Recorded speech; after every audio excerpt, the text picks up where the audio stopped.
into the day with the dawn ringing in my ears. Oh, well, I tune into my TV show. No better way, I gotta get myself into gear. Let's go.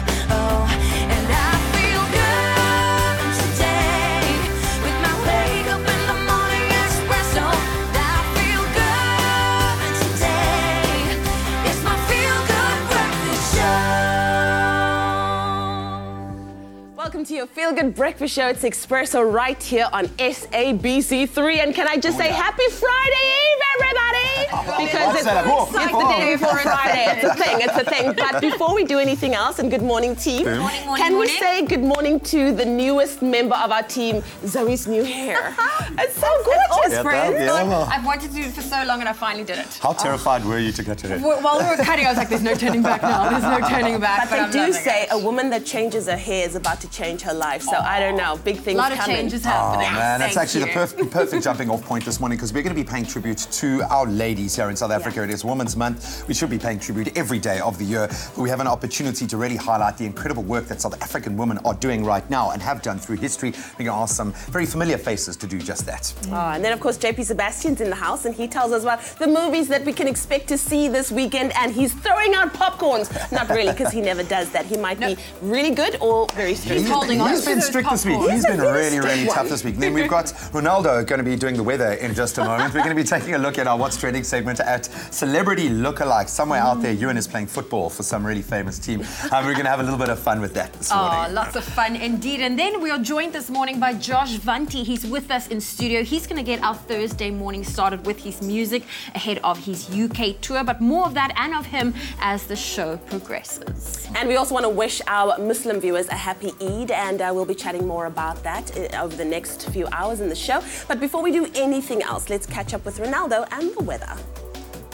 Thank you so much, team, and a very warm welcome from my side as well on your Friday Eve, as Leanne rightly said. Let's kick it off with your weather quickly, and it seems like the northeastern parts of the country can experience partly cloudy and warm conditions, while showers can be expected along the coast between the eastern and western Cape today. Nou, Polokwane begin op 10 grade minimum, dus styg na matige 24 later vandag, Mbombela 14-22, Pretoria 14-27, Johannesburg 12 en 'n matige 25 grade, Mahikeng 10-29, Klerksdorp 6 en 'n maksimum 28, Kimberley begin op 4 grade minimum, dis styg na 'n warmer 27 grade, Bloemfontein lekker koel vanoggend 2 grade minimum en 26 later, Richards Bay 17 en 'n matige 24, Pietermaritzburg kicking off on 11 this morning with a maximum 26 degrees, Durban 17, 22, Mthatha 8, 24, East London on a 12 minimum with a maximum 23, Cradock starting off on 4 degrees, nice and cool but warming up to 23 degrees, Port Elizabeth 12, 18, George 7 this morning with a maximum 16 degrees, Sutherland nice and cold today, -2 with a cold maximum of only 12 degrees, Cape Town 8, 17, Worcester 3, 18, Springbok starting off on 5 minimum with a maximum 18 degrees, and Uppington on 6 minimum reaching a mild 25 degrees. That's a wrap of your weather for the 6:30 bulletin. We'll keep you updated with those temperatures as we always do. I'm back just after 7 with another look. Well, let's get your Thursday morning started by taking a first look at the roads. We start off in Gauteng and Highveld, where you can expect some congestion building on the N1 southbound, and as usual between the N14 Brakfontein interchange and Olifantsfontein Road. Then in Cape Town and Khayelitsha, we have slow-moving traffic on the N2 inbound. That's from the R300 interchange and the Borchards Quarry Road exit. That's where we leave your traffic for now. I'll have another update for you in half an hour's time.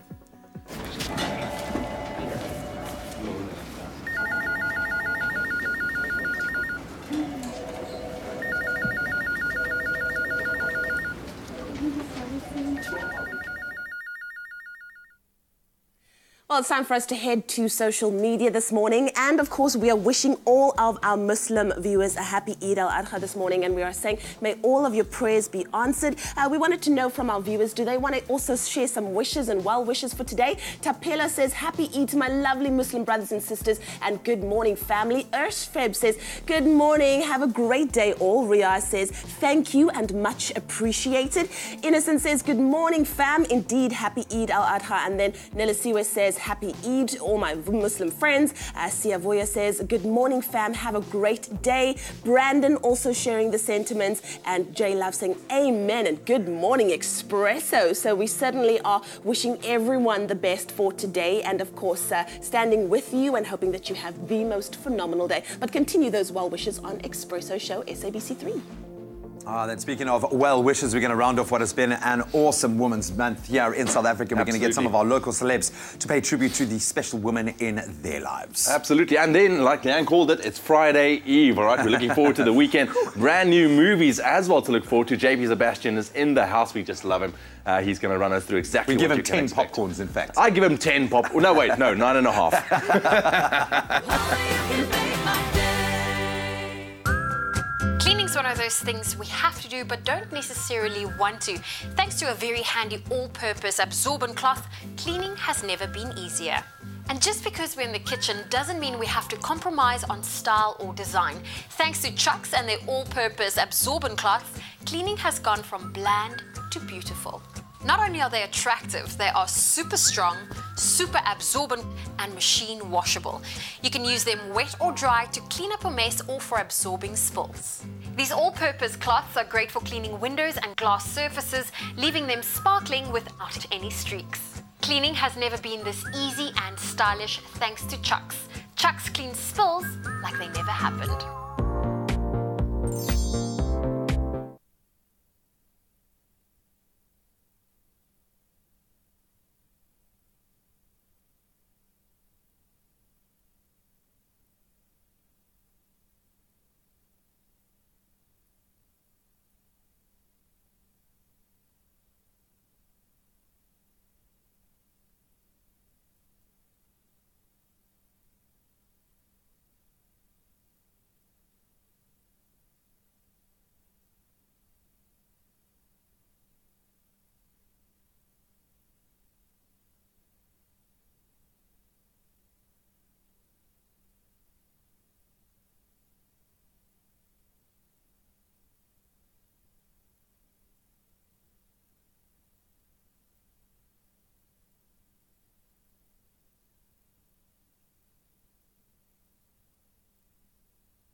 I love that beat because that only means one thing. It means it's time for us to find out what our local stars have been up to in Mzansi-wood. Exciting times ahead. Minnie Dlamini, we haven't spoken about her for the longest time. She is really enjoying married life. But this time she's gearing up for her all-white wedding and no expense is being spared. For example, as a gift to her bridesmaids, Minnie, who already became Mrs. Jones in a cultural ceremony months ago, is taking them all to, wait for it, Paris. Ooh, The city of love. Really? Not Paris, Paris. Paris on the place start. There's no word on when exactly they're headed to the French capital, but considering that her wedding is confirmed for September the 16th, we predict that they'll be jetting off pretty soon. I don't know about you, but her bridesmaids better pull out all the stops for something new, something old, something borrowed, and something blue. You know what I think is so special about this? Like, yes, they're going away, but she's going with her close girls. Yes. So no matter what they do, that in itself is going to be so I love special. it. It's pretty similar to what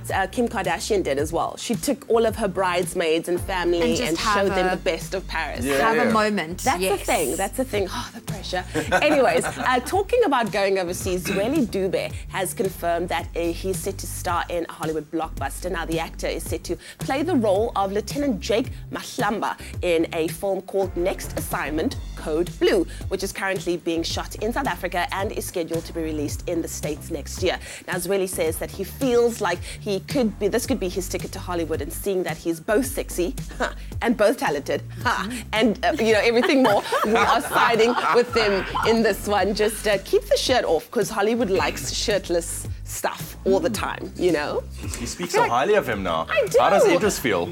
I feel like I'm this is just like saying, international entertainment news this morning. We'll talk about Idris in the international entertainment news, and I've got a bone to pick. You got a bone to pick with Idris. Right now, Oh, so my stay goodness. tuned for that. Crazy stuff indeed. We'll bring it back to international news. I'm looking forward to that, actually. Me too. It's going to be awesome. But right now, let's take a step back.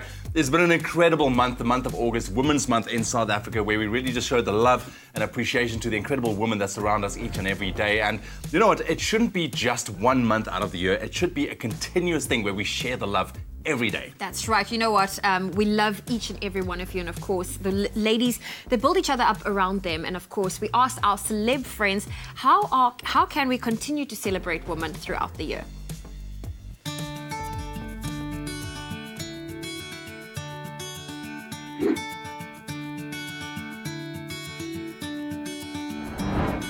Men really need to show that they support women every day. Men, they must start respecting the women first. Reassure them. I think we're in a society now where women are still downtrodden a lot, especially along the cultural lines. So if you're constantly uplifting women, constantly reassuring women that they can stand on their own 2 feet and make the significant contribution that they can make in life, I think it's a step in the right direction. Pay her a compliment. I think basically it doesn't even have to be somebody in your life. It doesn't even have to be somebody that you interact with every day. It could be a stranger. It could be someone that you see at a store. Just that little bit of appreciation goes a long way to kind of make women feel appreciated. Women are driven by the words that men speak upon them. So, it's just to show kindness to every woman that's out there. If you say thank you to a woman and please and you're looking amazing, those are the words that can actually build a woman's confidence. Of course, treat them with respect, treat them with equality, and treat them with love, the way you would yourself and any other human being that you love. Just to compliment women every day, man. I think women are beautiful inside and out, and that's an everyday thing. So the compliment just needs to be there, and I think it means a lot to women to just go out into the world feeling very confident and very beautiful.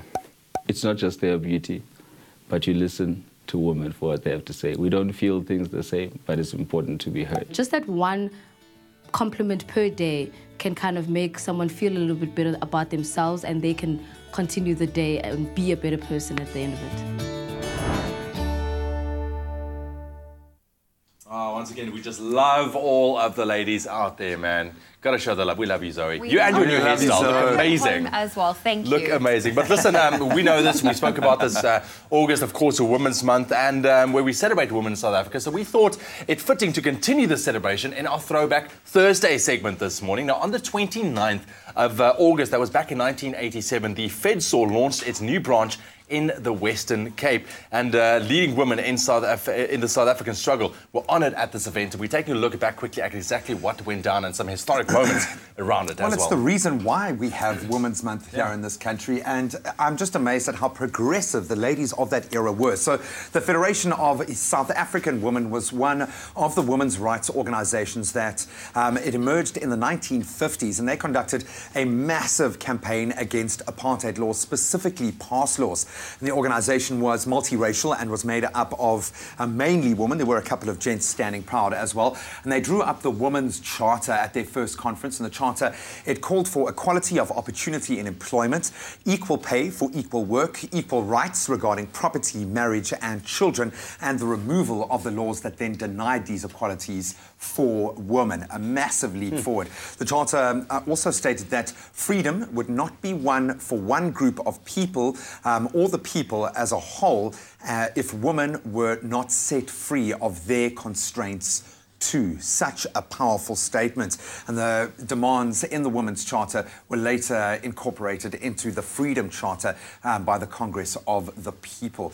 Love that. So the success of the march on the 9th of August in 1956 challenged the concept about women lacking, first of all, political drive, will, or certainly power, and it also enhanced the image of Fetshaw within the Congress Alliance, and then ultimately led to the 9th of August being made a public holiday. So it's not an opportunity to just get a day off work. No. You've got to take on board what was done. And this is the 50s, guys, and the rest of the world wasn't there yet. South Africa was in a dark place. So thank you, ladies, for standing up and showing us what a rock really looks like. Oh, absolutely incredible. We have some incredible ladies in our midst. And of course, we want to know from you, who do you admire and look up to most and why? Let us know on social media. We would love to hear from you. You can hit us up on Facebook as well as Twitter with our hashtag Expresso Show. Thank you so much, Zoe and team. Well, it's time for us to find out what's happening at the movies. But before we chat to the one, the only movie called JP Sebastian, let's see what's happening at the box office.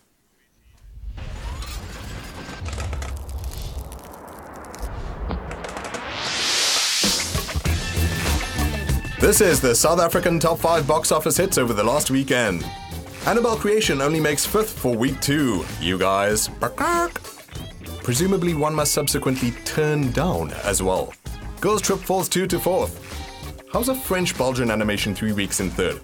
How's the interspecies thing work? Why does he wear jorts? Questions abound in Son of Bigfoot. Atomic Blonde only opens in 2nd, but it's worth every bruised rib, twisted knee, and 2 cracked teeth Charlie's clocked up. Less snappy action and slightly more funny on the other hand.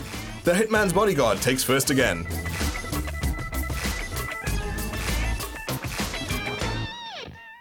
Yeah, for Atomic Blonde, still keeping up, doing really well, I think. Well, I mean, I would have hoped that it would have entered at number 1, but people loving The Hitman's Bodyguard. Maybe next year. You seem to have reservations both with Son of Bigfoot. I did not like Son of Bigfoot. It was the worst movie that I've ever seen. I just died so watching many it. questions. As how is it a Homo sapien woman and a Bigfoot dad? I mean, listen, it was just horrible. But anyways, if you guys love it out there, then all good. JP Sebastian, good to see you. Nice to see you too. I feel betrayed. You didn't tell me it was as bad. But let's talk about some other movies that are opening up this weekend. Sleight, or is it Slate? Sleight, ma'am. Like sleight of hand in magic. Okay, all right. Yeah, so there we go. Described everything. Bye. No, I'll give you more. So Sleight is the story of a kid who grows up in the ghetto. He's got a sister, and his parents have died, so basically they're orphans, and he's trying to take care of his little sister. He is a street magician as well on the side. Right. And to try and make some money, to try and get her out of this life, he falls in with the wrong guys. The wrong guys, however, end up kidnapping her because he falls foul of them. Yeah. And he has to use his magic powers to try and get it back. But also there might be something deeper under the surface. So it's not just like, sleight of hand and whatnot. It's also got a bit of a sci-fi element and whatnot. Looks like a sort of a young adult kind of adventure thing. Okay. But small budget, I want to give it a try. I think it looks worth it. If you liked Chronicle a while back, they even shot a bit of it here. It looks very similar to that. Wonderful. Okay, very pretty. When I saw this movie, I was like, I'm heading back to the movies because I do lots of babysitting right now because I've got family visiting. Thomas is back. Tell us what's happening in Journey Beyond Sodor, the movie. Thomas the Tank. That sounds very much like Mordor to me. It sounds more... And Hodor. Yes, of course. I'm going to be the dude who admits he's only seen season 1. I'm sorry, so spoil away. Thomas and Friends, The Journey Beyond Sodor. If you can sort of understand the physics of it, the train gets lost. Okay. Which is troublesome to me because you're stuck on a track, so I don't I know, how you yeah. get lost. But hey, even the little ones deserve like a movie once in a while. Of course they do. You know, if you want to lock them in a dark room and go do your shopping, which you shouldn't. Yeah. No. Maybe good for the kids. And also, I'm sure there are a lot of adults who grew up on that too. Yeah.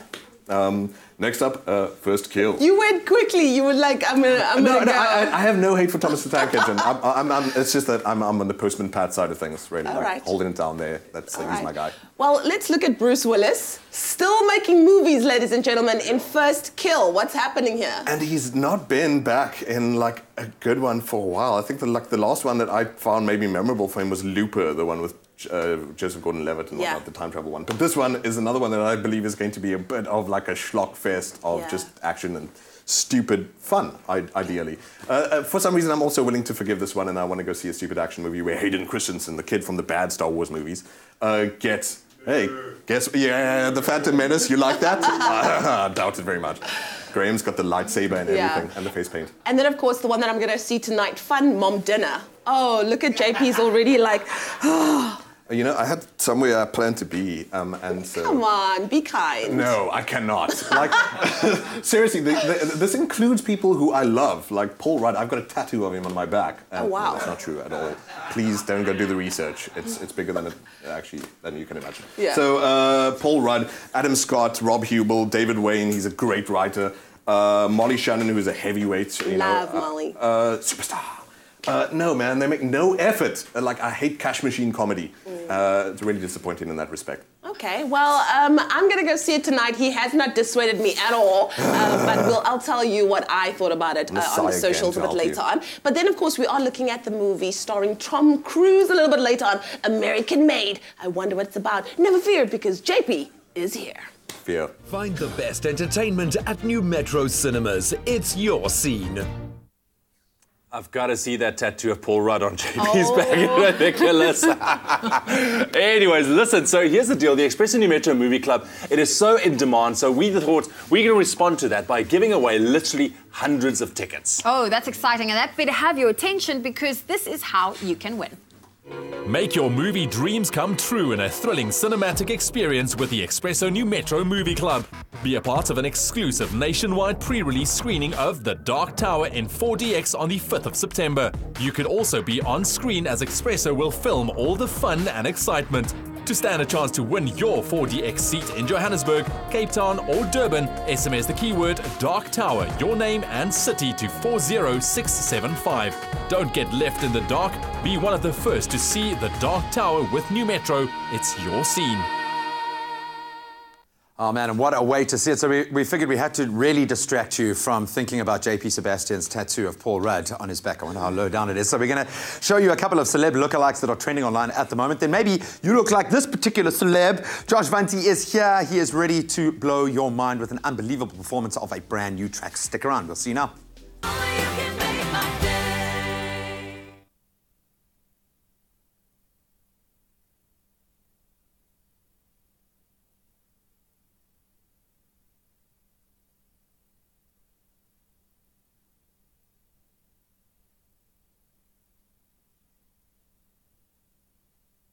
Up to your windowsill, made you feel like you were stronger, till the truth caught up when the lights came on. You say you loved him, but I think it's time you know you may be Juliet, but he's not your Romeo. I called you songs and I was done, but you're never gonna give in 'cause your mind's made up. My love, never be your Romeo. Be your Romeo.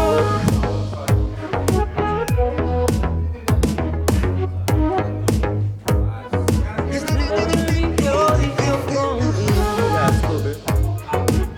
One thing, you can even turn it up a bit if you want.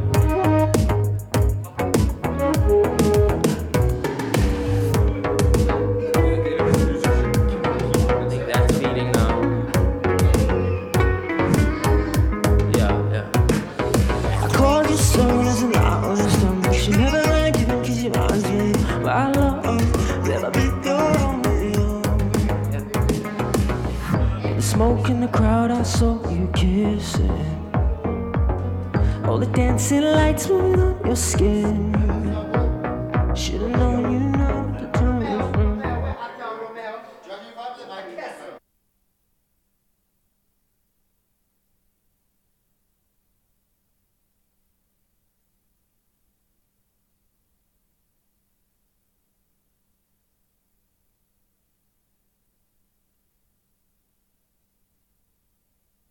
It's my feel-good breakfast show.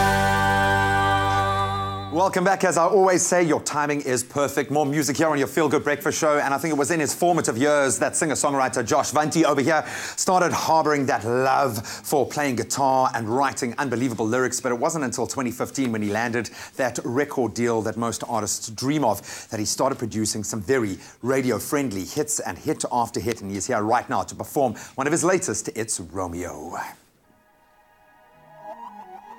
He was throwing stones when you were younger, in the dark climbing up to your windowsill, made you feel like you were stronger, till the truth caught up when the lights came on. You say you love him, but I think it's time you know you may be Juliet, but he's not your Romeo. I called you soon as the night was done, but you're never gonna give in cause your mind's made up. My love, never be your Romeo. Be your Romeo.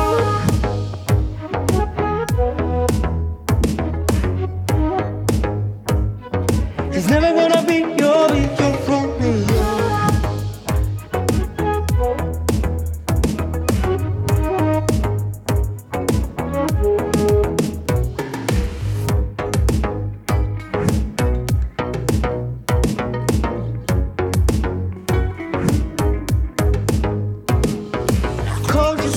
And I was wrong, but you're never gonna give him cause your mind's made up. My love, never be your Romeo.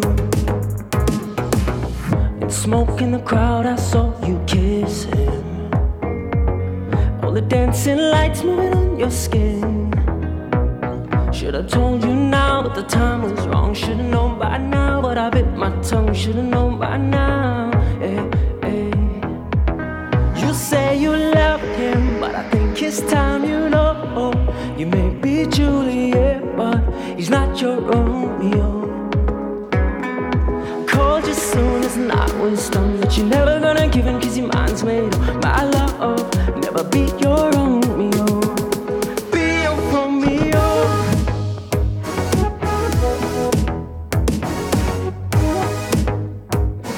He's never gonna be your Romeo.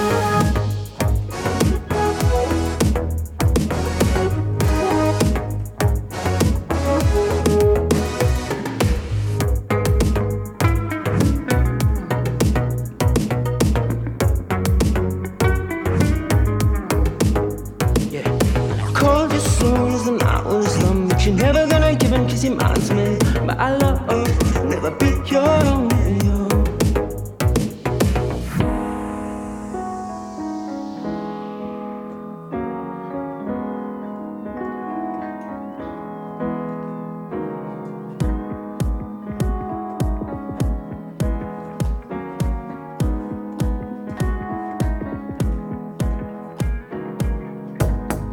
Blind to the truth sometimes, a lover makes a fool. Walking on a tightrope while we're dancing around the truth. All this time you spent alone, I hope that you would know how to read a book like this and call it on your own.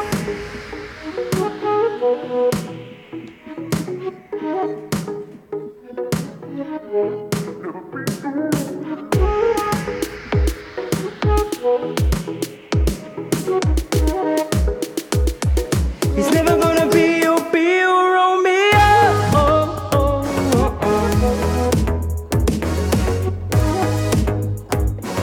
He's never gonna be your Romeo.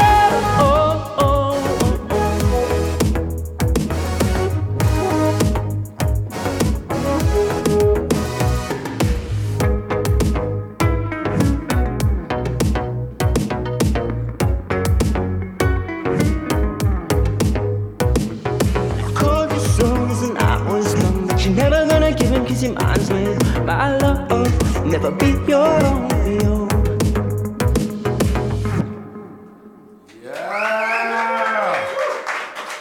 Literally a one-man band, Josh. That is awesome. That's right in the sweet spot, dude. That is so, so cool. You can let us know on all of our social media platforms what you thought of that performance. Josh_Vanti is where you can find him online. We'd love to hear from you at Expresso. So that is our handle. Let's get right back into those news headlines. Awesome. Thank you so much, G. In the national news this morning, Public Enterprises Minister Lynn Brown says government is considering a merger of its 3 airlines, the South African Airways, SA Express and low-cost carrier Mango. She's told Parliament's Standing Committee on Public Accounts that ideally a 25% shareholder is needed to provide management and financial assistance. As government's ailing state-owned airlines battle liquidity problems, Brown says the best solution would be to bring the airlines under one holding company. Zambian opposition leader Hakainde Hichilema is in South Africa for a 3-day visit, during which he will be attending, amongst others, a question session addressed by President Jacob Zuma in Parliament later today. Mr. Hichilema arrived in Cape Town yesterday afternoon and is said to be in good spirits about his visit. Hichilema was recently released from prison, where he was held on charges of treason because it was alleged he obstructed Zambian President Edgar Lungu's motorcade. Now moving further abroad, Tropical Storm Harvey has made landfall for a second time, bringing heavy rain to Louisiana after causing catastrophic flooding in Texas. The storm has killed at least 18 people and forced tens of thousands to leave their deluged homes in Houston and other parts of Texas. Although the weather system has weakened considerably, the National Hurricane Center has warned flooding rains will drench southwestern parts of Louisiana. And then finally, Nigeria's President Muhammadu Buhari has chaired his first cabinet meeting since returning from sick leave in Britain. Buhari returned to Nigeria on the 19th of August after more than 3 months in London for treatment for an undisclosed ailment. Last week, he cancelled a cabinet meeting, raising concerns that he was returning to his former ways when he worked from home and missed weekly cabinet meetings. Well, that was your 7 o'clock news update. Let's get a first look at what's happening in the world of sport with Graham.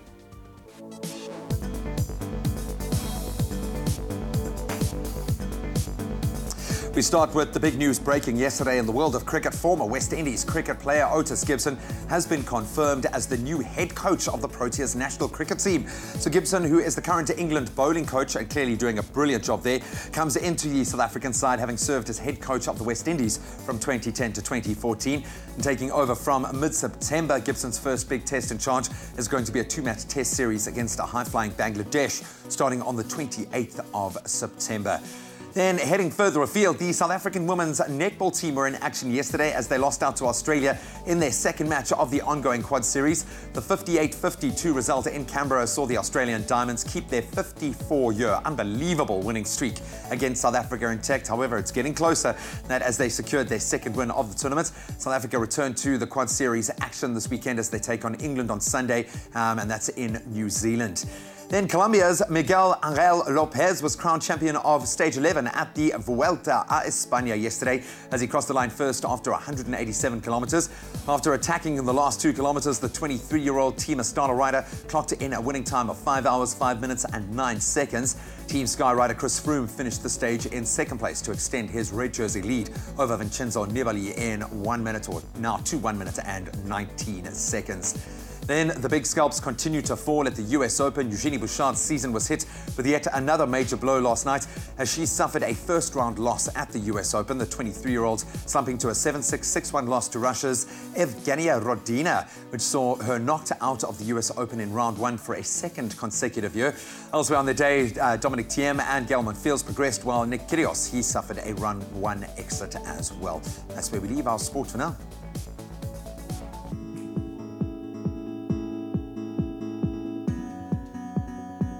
Well, let's take another look at your traffic. In central Johannesburg, there's a stationary vehicle on the M3 eastbound before Rissik Street exit, so you can expect delays approaching the scene. Also, there's been an accident on the same route westbound before Joe Slovo Drive exit. If you're in Cape Town in Wynberg, traffic's slow moving on the M3 inbound. That's from Ladies Mile Road and the Rhodes Avenue exit. That's where we leave your traffic for now on your Feel Good Breakfast Show. Alright, dis reg so 'n paar minute na 7 vanoggend. Ons kyk vinnig na jou weer en wat jy kan verwag op jou donderdagoggend. And it looks like partly cloudy and warm conditions for the northeastern parts of the country. However, some rain showers can be expected between the east coast as well as the western Cape. Right, your temperatures this morning. Polokwane begin op 10 grade minimum en 'n matige 24 grade. Mbombela 14-22, Pretoria 14-27, Johannesburg begin op 12 minimum en 'n maximum 25 grade. Mahikeng 10-29, Klerksdorp 6-28, Kimberley 4 grade en 'n warm 27 later, Bloemfontein lekker koud 2 grade minimum, maar dit styg na 'n warmer 26, Richards Bay 17-24, Pietermaritzburg 11-26, Durban kicking off on 17 this morning with a maximum 22 degrees. Mthatha 8-24, East London 12-23, Cradock starting off on 4 degrees minimum with a maximum 23 degrees. Port Elizabeth 12-18, George 7-16, Sutherland nice and cold today, -2 this morning with a maximum of only 12 degrees. Cape Town 8-17, Worcester 3-18, Springbok on 5 minimum with a maximum 18, and Uppington kicking off on 6 with a maximum of 25 degrees. That's a wrap of your weather for the 7 o'clock bulletin. We'll bring you one last update in an hour's time, just after 8. Book on Travel Start.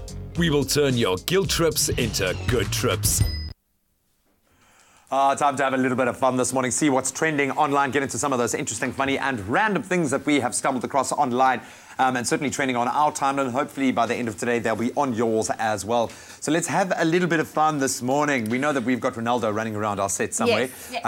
But this seems to be a universal trend. It is, because we were actually basically just looking online and we found normal everyday people who look very identical to some famous faces. Look at Eddie Murphy right here. That guy. That is Eddie Murphy, even I'm sorry. The eyebrows, it's like Eddie Murphy reincarnated. That is crazy. Wow. Let's check this. No! You guys, look at that guy. He looks just like Matt Damon. And this is 1961. Oh, that is insane. That's so cool. Wow. We're not as unique as we think. We're being recycled. Yeah, Please it looks like it. Can our graphics department do a picture of Ronaldo and Ewan, please? Is it Ronaldo? You won't tell the difference. Well, listen, times like this when I see things and hear stories of snakes, I'm so glad I'm not in Australia at the moment. Well, listen, according to the Brisbane Times, a resident went and took a shower and found a 2-meter snake trapped in the skylight. wow. They got a snake catcher to come and remove the snake from the... Look at him. Presumably it's a constrictor. It's like a little mini python or something. Because I would imagine you wouldn't be catching. They've got the highest quota of like poisonous snakes in Australia. Just grab it by the tail. Black mamba. Yeah, but he's so vulnerable in the shower, that? man. With the snake, it's ridiculous. Listen, one quick story. One of the joys of working in an office space, we love it because it's dealing with those passive-aggressive emails, okay? It could be a lot of fun, all right, from your co-workers. Now, a lady by the name of Danielle Renee, she asked people to tweet their favorite professional clapbacks after tweeting her own comeback phrase, and we just have to share these with you, all right? What's your favorite phrase to use in a professional clapback? Mine is, per my last email. Passive aggressive last email. To put it more simply, now, reattached for your convenience. Ouch. I think we're going to have some account managers. No, the funny thing is now there are those people at work going through the emails going, oh my word. Hopefully you won't be subjected to any of that. So you can let us know which hashtag, which video, which story caught your attention online this morning. Share it with us. We'd love to hear from you. Make us laugh this morning. Make us cry. Give us those moments. You can hit us up on Twitter and using that hashtag Expresso Show. That's it. And let that clapbacks roam free in the offices this morning. We develop technology so you can live life. Samsung, a way of life. All right, well, we are going to be taking a very quick ad break. Hope you're enjoying this Thursday with us. Afterwards, Zoe's doing some fitness this morning, all right? Or introducing the fitness. It's the Bike and Tackle Challenge with Rian and Mishka. And then Rian's going to show us how to make a delicious, healthy green tea smoothie as well in the kitchen. Don't go anywhere. We'll see you after the break. I want to go on an adventure. And I want to bring my best friend along. So I need the cheapest flights. And when I book, I want to know it's with someone I trust.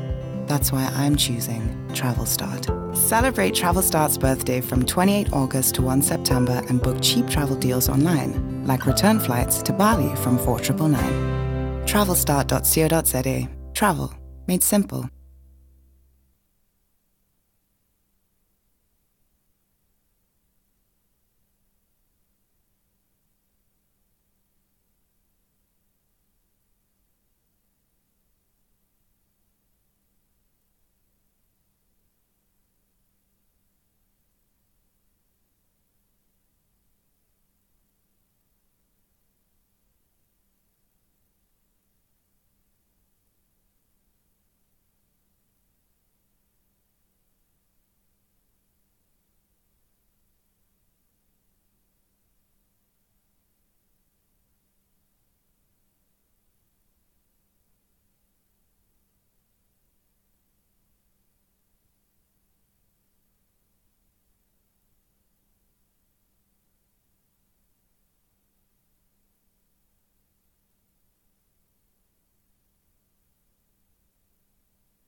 It's my feel-good breakfast show.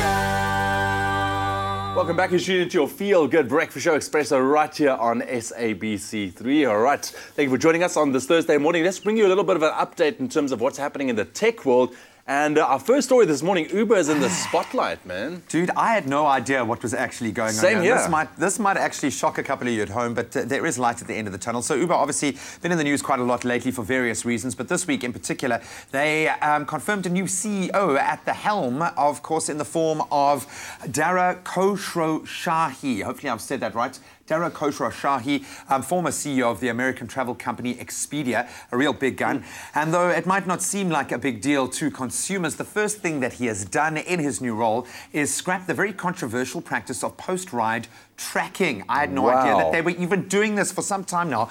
Uber has been tracking consumers' movements for up to 5 minutes after completing their ride, obviously to learn about our habits and to stay connected. But I mean, the only way to have stopped this was to turn off your location settings, which means then you have to book a ride manually on your phone, which kind of breaks the whole process down.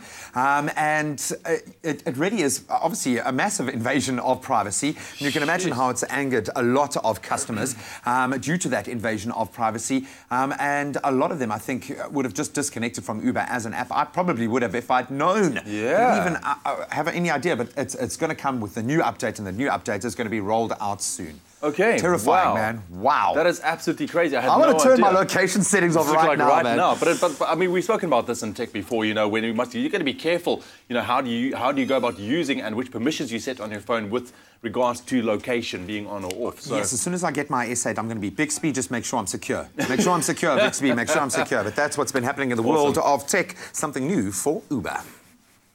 Now onto some very big news, you guys. Samsung has unveiled their latest flagship device, the Galaxy Note 8, and there's quite literally nothing like it on the market. And Samsung has exclusively given us a brand new Galaxy Note 8 just to give to you. And if you want to stand a chance to win, head over to the Expresso Facebook page right now and tell us what your new favorite feature is. Is it the S Pen that you can use to write notes and draw emojis? Is it the dual camera that will step up that photography game of yours? Or is it Bixby, the artificial intelligence that brings your phone to life? Well, you have until Friday, tomorrow, to enter, so make sure that you and everyone you know enters. You will literally be one of the first people in South Africa to own a Galaxy Note 8. And do remember that terms and conditions apply and can be found online at expressoshow.com. Oh, well, listen, it's Thursday, and what better way to get your morning started than with a workout with Rian Barnard and Mishka Patel joining us in studio. And listen, I believe you guys are taking part in the Bike and Techie Challenge. Oh, my word, Zoe. I'm quite nervous, I have to say. Okay. Quite nervous. Okay. And how's the training coming along for that? Ek is reg in Afrikaans. Okay. So is today's workout all about preparing yourselves for that challenge? Okay, cool. Are you going to take it away? I'm going to take it away. So myself and Mishka we've been busy training for these bikes, and for when a the music month now. For a month now already. As you can see, we are ready with the bikes, but now we've been training arms, shoulders, lower back and the back. And Mishka, is jy reg? Ek's reg. So ons het baie geoefen op die bicep. Ons het hom stadig gevat. Die biceps wat baie belangrik is vir hierdie fietser. En dan het ons die hammers gedoen. Nou Mishka het goed bygehou hierdie afgelope maand. Ja, come on, jy het bygehou met my. Mishka, jy sê jy is reg. Ja, nee. Dames en here, die Vrydag van 12 tot 6 kan julle saam met ons kom inskryf waar by Jan Kriel as julle nog nie ingeskryf het nie. Then, switching over to English, we did the shoulders. Now, let's just put on our weights and pick up one of these. We're going to do a shoulder raise. Shoulders are the main focus point in these cycles, the hand cycle and the wheelchair cycle. And I think that is going to be the main burning muscle of the day. What do you think, Mishka? Absolute. Mishka, why did you decide to join me on this challenge? The thing is, when you challenged me, at first I would have just ran it, you know. Yeah. I would have run the 5K. Yeah. Then I decided, let me put myself in someone else's shoes. Like one of the kids, for instance, who can't use their legs. And I'm scared, I'm terrified, and I know I'm going to struggle, but it's going to be worth it. Yeah. And so I just challenged you back. Yeah. And now you're doing it with me. Avoiding the soft option and Mishka Patel joining us to raise awareness. I just want to thank you. Oh. It's a real big honor and a privilege to be able to do this for differently abled kids. And I'm looking forward to Saturday, challenging ourselves. And absolutely. Wait, lower back, last one. Yeah, lower back. Don't forget that, a very crucial one. Yo, I'm going to feel my lower back on that day. Yo, super blessed to be able to have legs and to do it in the cycle with Mishka Patel. Whoa. And this was the lower back exercise most of the days. The one I struggled with the most. Remember to keep up your chin and to keep that back straight. Can Amy join me?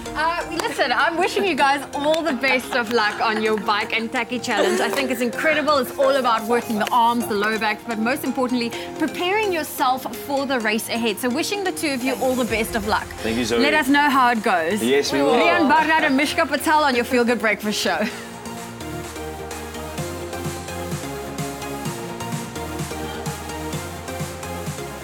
Man, it's definitely going to be a very, very cool event. The Bike and Techie Challenge. Make sure you get there and support everyone doing all of their best. This guy especially just pulling very, very heavy in terms of making this a success. Are you right, brother? You in straight on. Always good. Always good. Listen, great to be in studio. Awesome. Also, lovely to have you, man. So after an exercise session, early in the morning, whatever the case may be, start your day with something nutritious. That's what you're looking for. And I don't know about you, man, but there's been this bug flying around. I think everywhere, a lot of people have been sick lately. Yeah. So we are doing something to strengthen the immune system today. A green tea smoothie. Okay. That is correct. Righto. Run us through, So man. let's start off with the bananas, the potassium, a very crucial point in all of your smoothies. All right. Just making that consistency really good. Then we've got the avocado, really good for the skin. We've got the honey, the natural sweetener. And it's also antifungal and antibacterial, and also, once again, very good for the immune system, I think. Definitely, as this is the immune system body. This is it. And the smoothie. Get out there, get out there. Every piece is crucial. Absolutely. Then the ginger. Okay. This is also for the immune system. That's it. I had no idea, but ginger apparently effective against exercise-induced muscle pain. Yes. I had no idea. Who needs supplements? This is the natural. This is The what you natural need. supplement. Yes, okay. yeah. And then we have obviously some green tea. Yes. That we're going to fill it up nicely with. And obviously ice. Also good for the muscles after training. Just cooling those muscles down, getting into the body. The one thing I've never done after exercise is a proper ice bath. Have you done it? No.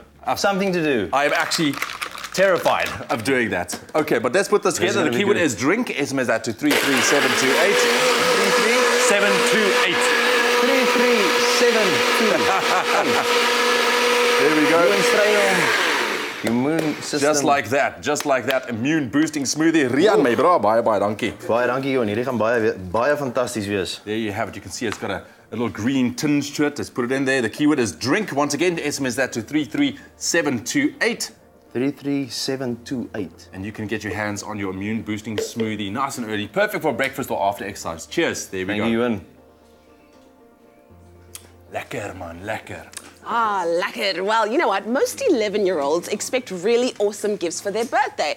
Well, Travel Start is flipping the script and they are giving you a gift to celebrate their 11th birthday. How would you like to win flights for two to Ibiza worth 25,000 Rand? Well, it's really easy. All you have to do is simply SMS that keyword travel and your email address to 33728. Get your entries in by the 31st of August tomorrow. And of course, no, that's today. And then read the T's and C's at expressoshow.com. The winner will be announced at the beginning of September right here on Expresso Social. Get ready for a big birthday celebration with Travel Start. Oh, well, we're taking a quick break on your Feel Good Breakfast show. And yes, it's the last day of August, but it's not the last that we are celebrating incredible women. And this morning, we're also going to profile a global shaper, Ansela Mangenas. You do not want to miss out on that incredible story. And then it's off to the box office as JP Sebastian, our movie cop, as Leanne calls him, reviews American Made, the latest from Tom Cruise. It looks like he's trying to get people past the mummy as quickly as possible, but he gives it a massive thumbs up. Stay tuned.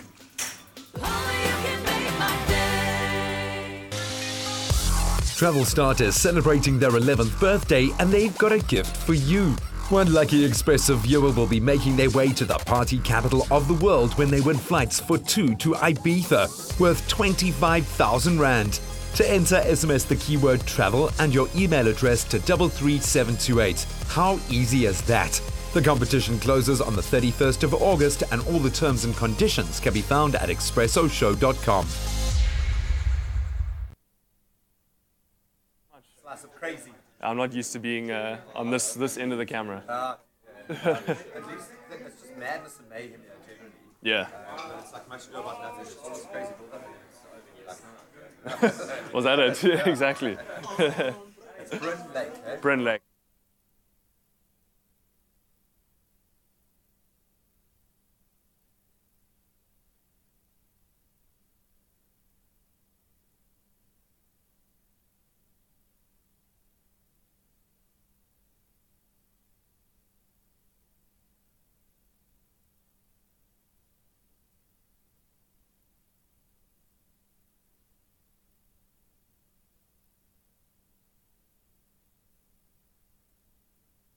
Natural and I think the key thing here is that it must excite you. That's the most important thing here. Then we'll talk about the dynamic. I don't know if it is something very conscious, if you've just been lucky enough to kind of hit on a vein that really works for you, or if there's been a platform, what kind of differentiates it. And if we can get to those three things, then we are winning in life. Perfect. I think the cell phone space is going to change so much now as we go completely digital in our world. They no longer have the kind of monopoly that they used to have. Yeah. So you're going to start to see this sort of thing. And then I had this amazing trend forecaster at the launch, funny enough, of the... it's amazing to me, that whole thing. He was talking about now the amount of guys and companies that are pushing for completely free telecommunications and satellite networks around the entire globe. And data charges are...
Welcome back. It's a Thursday. It's an Instagram Thursday with Vodacom's Make Your Day campaign, which means that today you can get up to 1 gig. That's a lot of free data to upload, edit and share all of your favorite pictures on that platform, Instagram.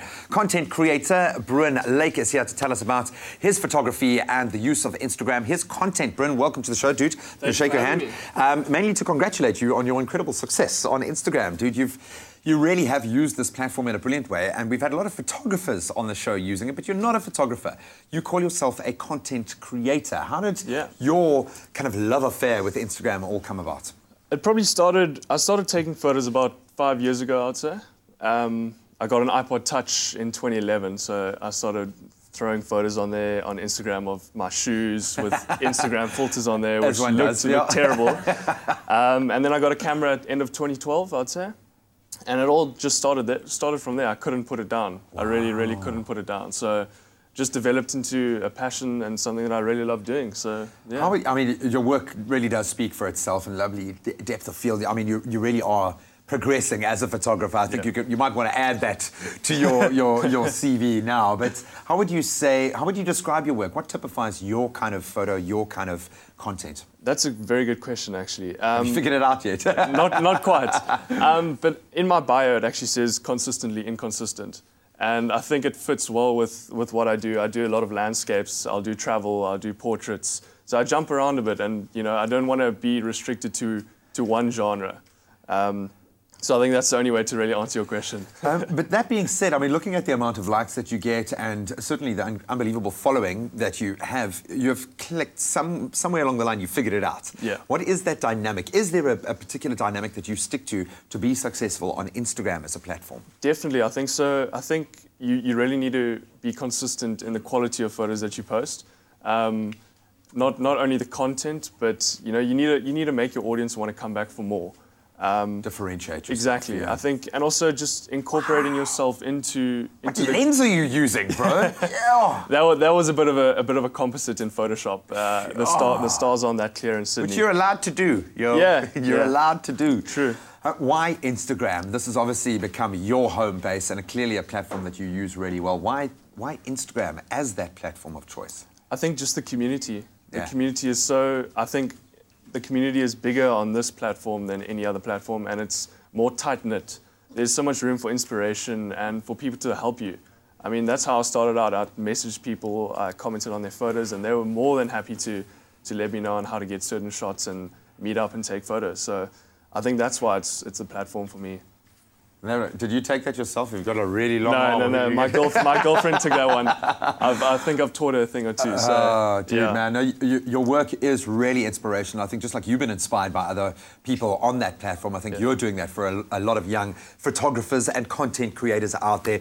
So please go and follow the man at Bryn Lake. At Bryn Lake is where you can find this incredible Instagrammer online. And why not do it with a little bit of free data today? Go and make your day simply by keeping a positive data balance on your Vodacom SIM card, then you dial *111 *634#, or even easier, just download the latest version of the My Vodacom app and claim that free data daily. And for more information, you can head to vodacom.co.za where you'll find all of the terms and conditions. Bryn, you're a champion, dude. Thanks for having me. Here's to your continued success. Well, it's Women's Month and we continue to celebrate the strong and inspiring women of Africa. And this morning we are profiling Ansela Mangena, a young journalist and entrepreneur who's from Zimbabwe but currently living in Johannesburg and recently received international recognition at the World Economic Forum. And here's her story. Today I'm here at the Forbes Africa offices in Sandton to catch up with a phenomenal young woman. She's a daring journalist and she's recently been named a global shaper by the World Economic Forum. Her name is Ansela Mangena and she's truly an inspiration to young African women across the world. The World Economic Forum is a prestigious non-profit foundation that brings together the globe's most powerful business and thought leaders to join forces for positive change. To be named one of their global shapers is an international honor, and we got to sit down with Ansela and curator of the Johannesburg Global Shapers, Keti Ngwenya. What inspired you to study this career? It was in 2001, I was in grade 7, and it was my birthday. And you know what happened on 9/11? Twin Towers. So I remember that day I was waiting for my mom thinking I'm gonna get a present, but everyone at home was so sad, everyone was watching the news, and I got so inspired that day. I really wished I was there on the ground in the US telling the story. So that day I knew I wanted to be a journalist, and I started working towards that. And then I came to UJ where I started journalism. Being a driven, inquisitive journalist that she is, Ansela soon caught the attention of Forbes Africa, where she now works and has won a number of prestigious awards for her work. But sometimes being a daring journalist comes at a price. I wrote an article titled "The Prophets of Profit in the Business of Belief." So I was looking into the churches and how they make their money and how the pastors have all those fancy cars and fancy houses at the expense of the congregation. People are suffering, but then they're giving all this money in hope for prayers answered. I got a lot of attacks after that article. I had to literally go off social media for a good 2 weeks. I've never cried so much in my life, and I was so afraid of what could happen. Some of them were even telling me, we're gonna find where you live and then we're gonna come and attack you. But what that did was still me for the field of journalism. Now I always say, bring it on. Bring it on. As long as I know that I've done my research, I've done the due diligence, and everything that I wrote there is factual and right, then I have nothing to worry about. It's this dedication to her work that ultimately led to Ansela being named a global shaper by the World Economic Forum, a position she shares with inspiring young changemakers across the world. So, Kheti, what does it mean to be a World Economic Forum global shaper? Global Shapers is a community of hubs led and developed by young people across the world. And basically we try and assist our communities and reach out on various community projects and getting various industry leaders involved. So it's really to identify young people that are future leaders and giving them a space at the table. And Ansela, of course, why she became a shaper, because we saw that she's doing exceptionally well. There's not a lot of people in her career that are doing what she's doing, a lot of young people that are at the level that she's leading at. So the Global Shapers Hub is responsible for ensuring that, you know, they play their role in making this world a better place. And even though it's only been 2 weeks, I'm looking forward to assisting with the public relations side of the Johannesburg Hub and making sure that people are aware of Global Shapers and what we do at the Hub. The best advice I think I would give to my 15-year-old self is don't give up. Don't listen to what people are saying. They don't matter. Your dreams are valid and your dreams matter. Because when I was young, people didn't even believe. Even today, people would call me and say, really, is that you? We didn't think that you'll ever be that. So don't listen to people. Stay in your lane. Just do what you want to do and you'll succeed. Still under the age of 30, with a bright future ahead of her, the Zimbabwean-born journalist is carrying the torch for young African women in the media industry. Carrying the torch indeed. Well, on your big screen tomorrow, Tom Cruise is also carrying the torch, and his Edge of Tomorrow director Doug Liman reunites with him for more off-the-wall action and sky-high illicit adventure in American Made. Now, Cruise plays real-life pilot Barry Seal, who secretly flew hundreds of nefarious missions across the Americas for the CIA and the Colombian drug cartels. Well, here's a sneak peek. Aerostar, we are ordering you to land immediately. All right, let's land. I repeat, we are ordering you to land immediately. What the?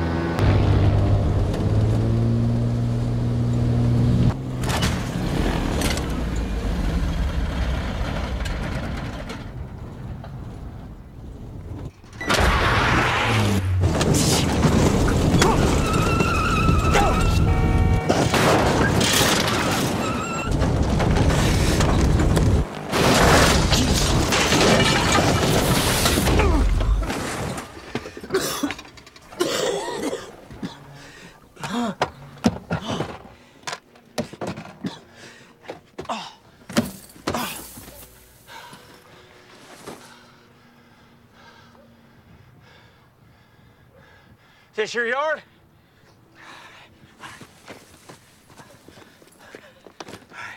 Well, that's for the damage. And here's a little something extra for your sister. Hey, little darling, and your bike.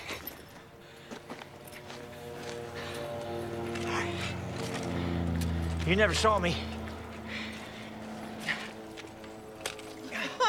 Wow. I think I'm actually going to enjoy watching Tom Cruise in this movie. JP Sebastian, you're back on the couch. Tell us more about American Made. Finally, the guy has a reason for seeming so hyperactive, I suppose.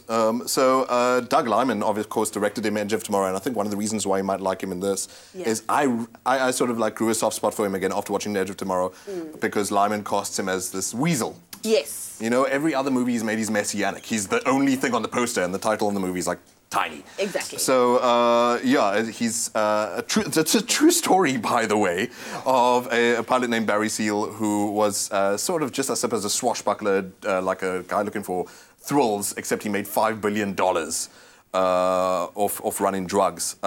So they recruited him to supply weapons to the Contra, or the counter-revolutionaries to the Nicaraguan Sandinistas. So an illegal activity that they were all implicated in. And so it's got sort of like a similar feeling of Wolf of Wall Street. It's just totally bonkers. Yeah. The system, you know, that sort of is just creeping under the surface of what we think is just normal everyday life, and talking about movies on TV shows. Totally bonkers, but true. Because that's my problem with a lot of the movies that Tom Cruise acts in is like, it's so over the top in terms of he's always the guy that's going to beat you down. And he's pedestaled. He's always five steps ahead of you. And somehow still has an 8-pack at age 70 or whatever he is. I can't be mean to Tom Cruise. I love Don't be it. hating, though. I have a tattoo of Tom Cruise on my back, I promise. Okay, alongside Paul Rudd. Very little space left on my back. Just a gross mishmash of old men. But Tom Cruise, I love the director and I love Tom Cruise. I love them in their previous movie as well. This movie is lots of fun. It's going to keep you strung along the whole time. You're going to want to know more and more. Yeah, sure. Yeah. But the thing is, it's such an important story to tell, and it doesn't really do it justice. In the same way, I believe that Wolf of Wall Street did not talk about the ruthlessness and the viciousness of the Wall Street banks. Of the system. The system. You know, you have a movie like The Big Short, which did really well about telling that story, or Lord of War about arms stealing and whatnot. You know, was exceptionally good as well as telling a personal story. This more biographical and whatnot. Okay, well, let's talk popcorns. How many popcorns are you giving American Made? 6.5 out of 10. It's good fun. You are stingy with them popcorns, mister. But anyways, go and check out American Made starring Tom Cruise, and his hair looks a bitchy Cruise in this movie, so it's all good. Go check it out at your nearest New Metro Cinema. Find the best entertainment at New Metro Cinemas. It's your scene.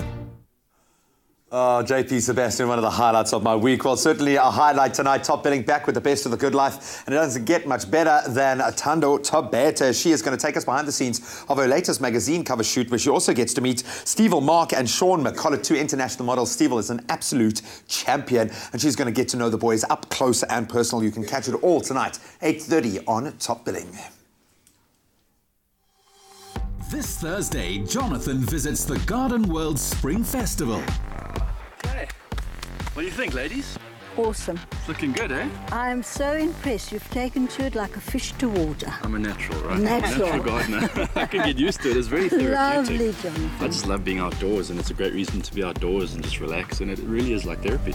Designer Jason Bricknell shows us a family home that serves up something for everybody. Jason's got me out here in my sneakers, thinking I'm going to come to a basketball game. Little did I know I was going to be playing tennis. Did you really think a house like this would have a basketball court?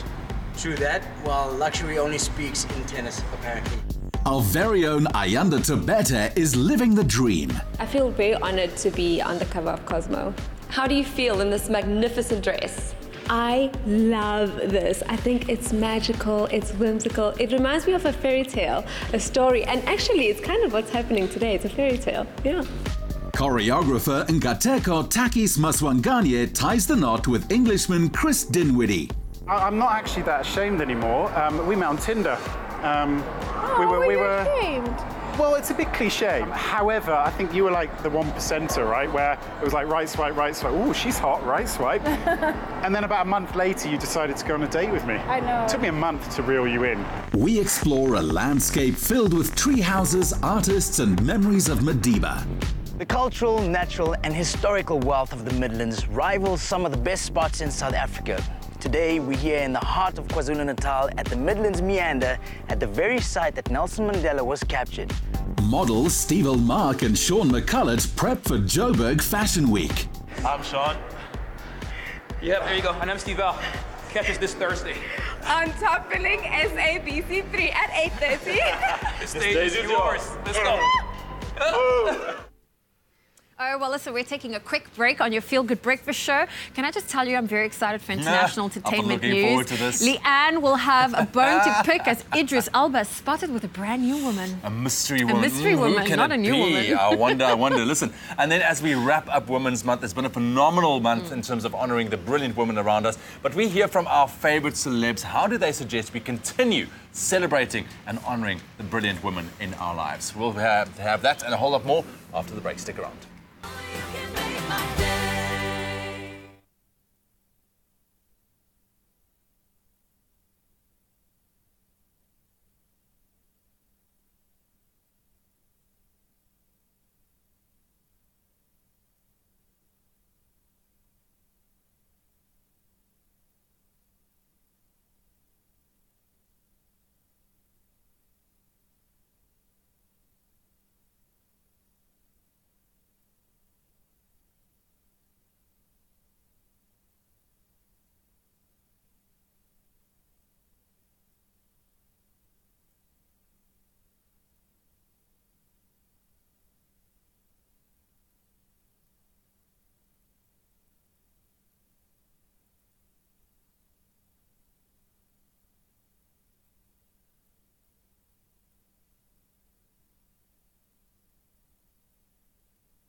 Don't have a lot of...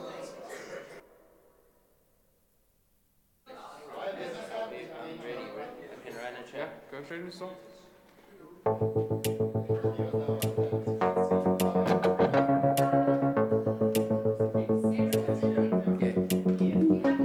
And stone cold heart would you.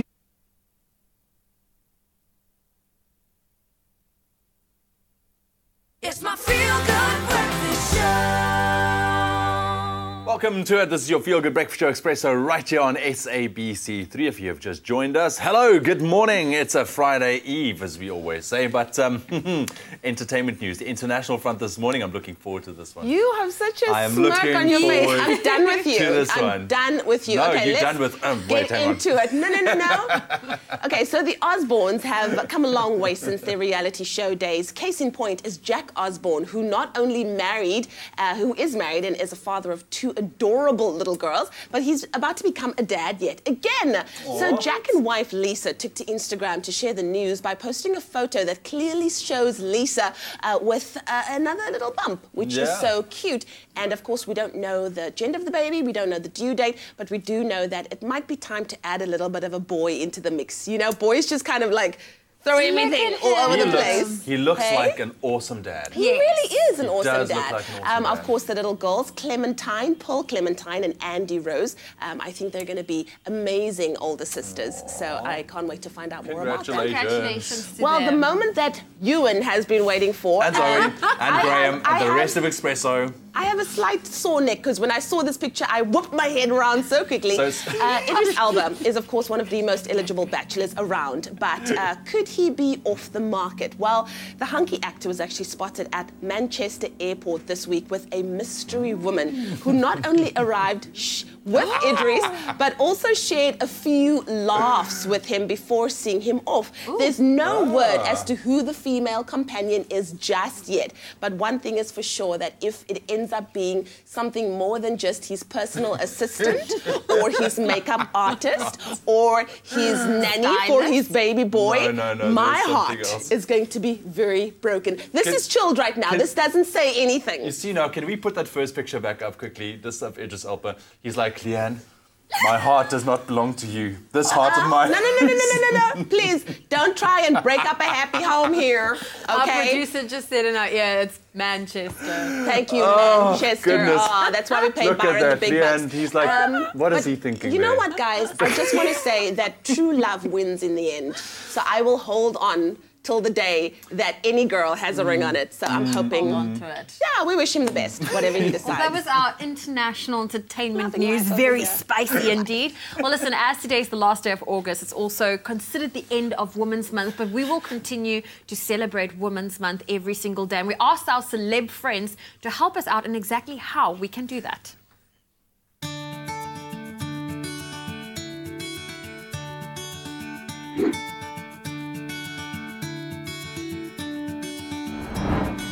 I mean, with so much hate going on social media, there's so much negativity happening in this world. I think if women can openly support each other, whether it's on social media or it's at work or it's just everywhere, you know, they just need to hold their hands and show that they support each other. They shouldn't throw shade at each other. You know, sometimes women throw shade at each other, the shoes she was wearing, the hair she has, blah, blah, blah. So I think we just need to learn in some aspect or some form to learn to celebrate one another. To just accept one another and just show love. I think women generally show support for one another, but it would be much better if they focused more on supporting each other, not only when there's a crisis, you know, in terms of building one another, you know, when one has a new project that they're trying out, like those that are capable should just jump in and help the other ones. Stop trying to always compete with one another and supporting one another and working with each other. I think more than anything is to show appreciation for one another, and you know, if women can actually support one another, you know, instead of hating one another, it will build a great country. Just show love to each other, man. I think a lot of women care what other women, you know, think about them, you know, so just to show love and, you know, just have the conversations about whatever it is they go through on a day-to-day basis and share tips, man, share beauty tips, you know. Show support, whether it's you being a good friend, whether it's you being a good sister, in fact, even supporting each other's businesses. So consistent support in whichever way you can will help us to build each other up as women. The ones that are still growing up, the young ones, can also learn if they see the older women doing it openly. I honestly feel like women can benefit or overpower us at any given point if they just stood together at all times. All right, well, now it's over to something rather exciting. It's been just over 2 months since Team Unga and Team Civ went head-to-head in the 7th season of Tropica Island of Treasure finale, where Team Unga came out victorious in the Seychelles. Now, if you did not get your chance to compete, don't lose faith, because the 8th season is here, and this year they will be traveling to, wait for it, to the Maldives. Oh my The Maldives, word. you cannot get more tropical than the blue waters and white sandy beaches, and of course those iconic water villas as well. You've been there, you know what it's like. I've been there, guys. It is undoubtedly the iconic island paradise. So the big question on everyone's mind is, who will the 7 celeb contestants be? And of course, who will host hashtag TIOT8? Wow. Can't believe it's actually here. Well, the wait won't be that much longer. Tropica, of course, has posted a little clue on their social media pages on who is going to host, and is giving you the opportunity to win a golden ticket to the auditions. It's a head start, unlike any other, but you've got to guess who the new host is going to be. And we're going to be running this competition every day from Monday the 4th of September, then revealing the correct answer that following day. 8 golden tickets up for grabs. So if spending time in the Maldives competing for your share of 1 million rand alongside your celeb partner sounds good to you, then make sure you get yourself, get hold of Tropica now and just start getting yourself into the vibe and start preparing. But you want to head over to Tropica Island on Facebook and hashtag MyTropica on Twitter and Instagram and get your guesses on. Just like that, hashtag TIOT8. That's where it's 8, all the information, but it's going to be very, very, very exciting indeed who the celeb contestants will be and who will be the host. I think I know.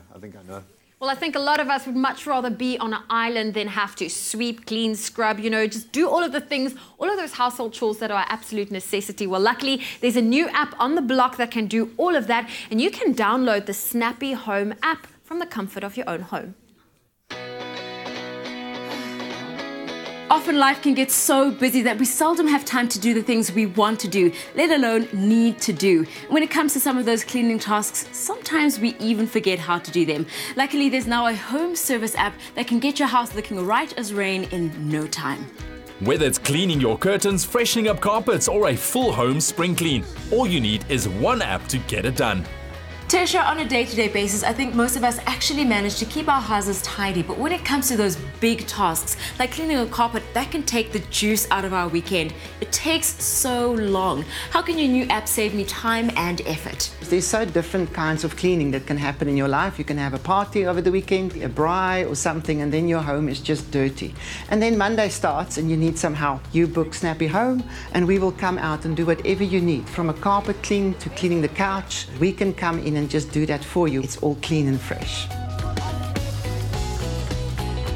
It's so diverse, and you know this is our most popular service that we have is cleaning, because there's so many cleaning services. We can just do a proper spring clean where we come in and we move the furniture and we clean every single thing that you can see, your carpets. Or there's people that's moving, you know, and you must do that home that you leave, you must clean for your new people moving in, and the home you're going into, you maybe want to spring clean as well. Then there's window cleaning and curtain cleaning. So it's a very diverse service, but a wonderful if your home is nice, clean, crisp and fresh.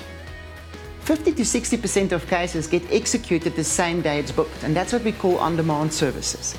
With people on the run and you've got things that needs to be done, we can be there in 2 hours and clean your carpets for you. When you get home, it's all done, you can have your next party. It's advised that your home is thoroughly cleaned every 3 to 6 months, with carpets and upholstery deep cleaned at least once a year. So say I'm in denial and I order the cleaners to come and clean my carpet, but then I find my curtain is dirty, my ottoman is dirty, and I need that extra work done. How does a service like that get charged? So you can go on your app and you can book for your carpet cleaning, and we will quote on the app for you, because we charge per carpet, we don't mind what the size is. You will then pay on the app for that and we will come out. And normally then, as soon as you booked it, you realize, my goodness, I actually have this, I have that. When they arrive and there's some additional services that you would like to book, the service partner can then quote you for that, or you can do it on your app and you can say, I'm happy, and if they're available right after that, they can continue with the work. And it happens in 90% of the cases, because you just realize, let me just do this carpet as well now while I've got the people here. Very easy to do.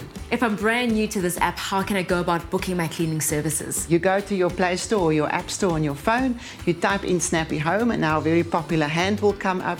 It's at no cost to you, it's a free app. You click there and voila, it's in the palm of your hand. It really is that simple, huh? The app ensures your cleaning service details are on hand and you can track the time till the service partner arrives at your home. So easy.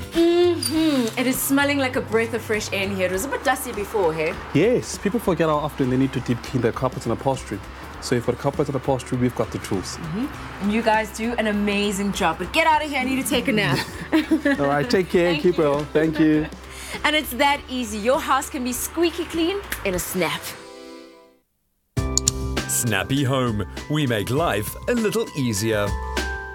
Making life a little easier indeed. Love it. Snap, snap, just like Zoe says. Listen, we're going to take a very quick ad break. Make sure you don't go anywhere. Why? Because we are celebrating National Burger Day. Arguably, I think one of my favorite days of the whole year, because we love burgers, okay? But we're celebrating in a unique fashion, putting the two lovely Expresso ladies to a bit of a challenge. Oh, burgers for breakfast, say no more. And we also have Josh Bunty in studio with us. Got a really awesome setup here. Basically a one-man band. He's going to perform for us after the break.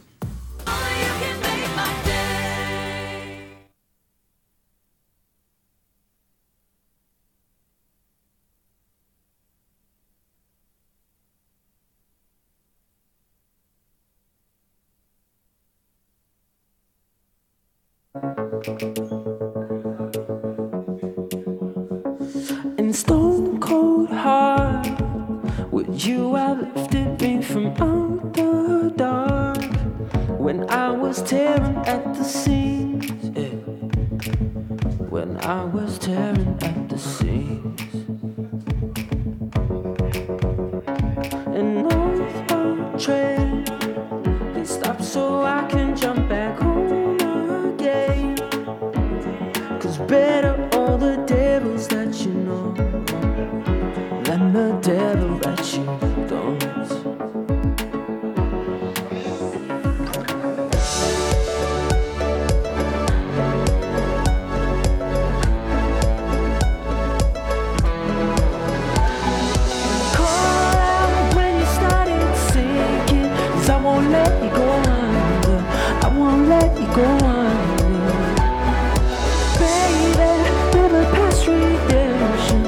won't let you go under.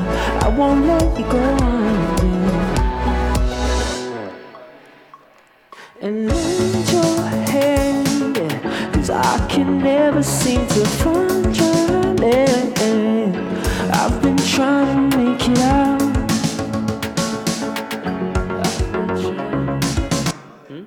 It's because I've got my earphones off. You won't hear it. Okay, true.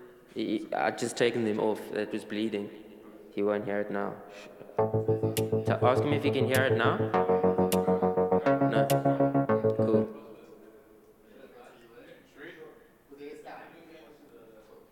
Should I stay here? Cool.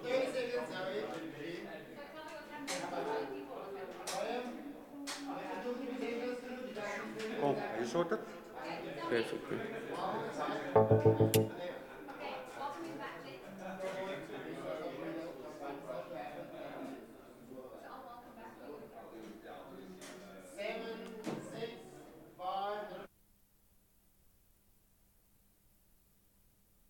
It's my feel-good breakfast show.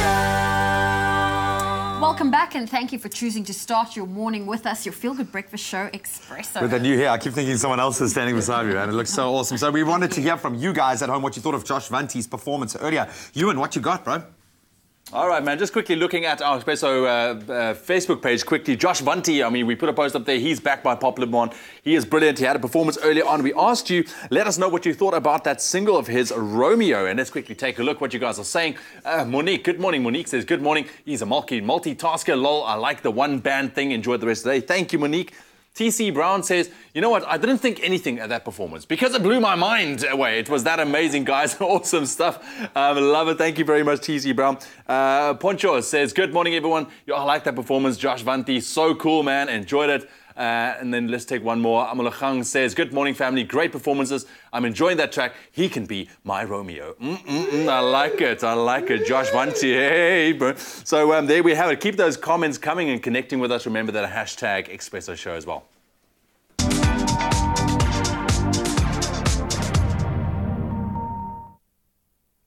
En die nasionale nes, die minister van openbare ondernemings, Lynn Brown, sê die regering skenk oorweging aan die samevoeging van 3 van sy lugrederye, Suid-Afrikaanse Lugdiens, SA Express en Mango. Sy het die parlement se staande komitee in sake openbare rekenings meegedeel dat 25% aandeelhouer nodig is om vir bestuur en finansiële bystand te sorg. Die lugrederye sukkel om kop bo water te hou en Brown meen die beste oplossing is om hulle onder die beheer van een maatskappy te plaas. Die leier van die oppositie in Zambia, Hakainde Hichilema, is op 'n 3-daagse besoek in Suid-Afrika. Hy sal onder meer later vandag 'n vraesessie in die parlement bywoon wat deur president Jacob Zuma toegespreek sal word. Hichilema is onlangs uit die tronk vrygelaat waar hy op aanklag van hoogverraad aangehou is. Daar is beheer of liewer beweer dat hy die Zambiese president Edgar Lungu se motorkonvooi versper. Op die internasionale front, die tropiese storm Harvey het die deelstaat Louisiana bereik en gietende reën sak daar na katastrofiese oorstromings in Texas. Harvey het tot dusver die dood van 18 mense veroorsaak en 10.000 moes uit hulle oorstroomde huise in Houston en ander dele van Texas ontruim word. Hoewel dit aansienlik verswak het, het die nasionale orkaansentrum nogtans gewaarsku dat die suidwestelike dele van Louisiana onder kwaai reën gaan deurloop wat oorstromings kan meebring. En dan ten slotte, Nigerië se president Muhammadu Buhari het sy eerste kabinetsvergadering as voorsitter bygewoon nadat hy op 19 Augustus van 3 maande siekteverlof uit Brittanje teruggekeer het. Verlede week het hy 'n kabinetsvergadering gekanselleer en daar was kommer dat hy soos voorheen van die huis af sal werk en weeklikse kabinetsvergaderings misloop. Dit is nie bekend waarvoor hy in Londen behandel is nie. Well, that was your 8 o'clock news update. Here's a final look at what's happening in the world of sport.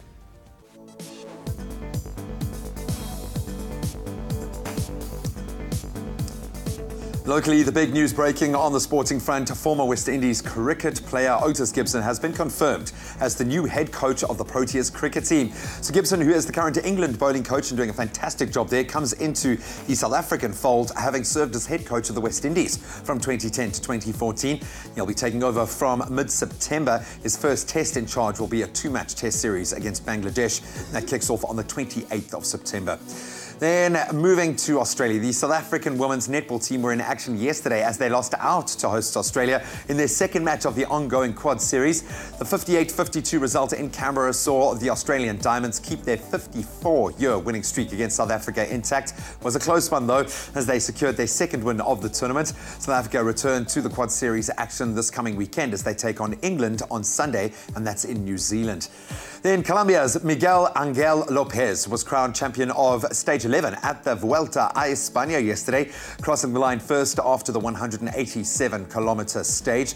After attacking in those last 2 kilometres, the 23-year-old Team Astana rider clocked in a winning time of 5 hours, 5 minutes and 9 seconds. Team Sky rider Chris Froome, he finished the stage in second place to extend his red jersey lead over Vincenzo Nibali to 1 minute and 19 seconds. Then the big scalps continue to fall at the US Open. Eugenie Bouchard's season was hit with yet another major blow last night as she suffered a first-round loss at the US Open. The 23-year-old slumped to a 7-6, 6-1 loss to Russia's Evgenia Rodina, which saw her knocked out of the US Open in round 1 for a second consecutive year. Elsewhere on the day, Dominic Thiem and Gael Monfils, they progressed, while Nick Kyrgios, he suffered a round 1 shock exit as well. And that's a wrap of your sport for this morning.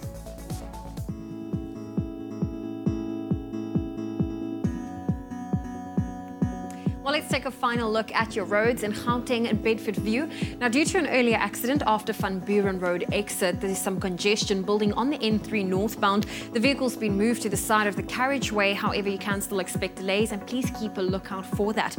If you're in Cape Town and Athlone, traffic is slow moving on the N2 inbound from Danafontein Road and Hospital Bend. There's also some congestion on Jakes Gerwel Drive and Klipfontein Road heading towards the N2. That's where we leave your traffic on your Feel Good Breakfast Show.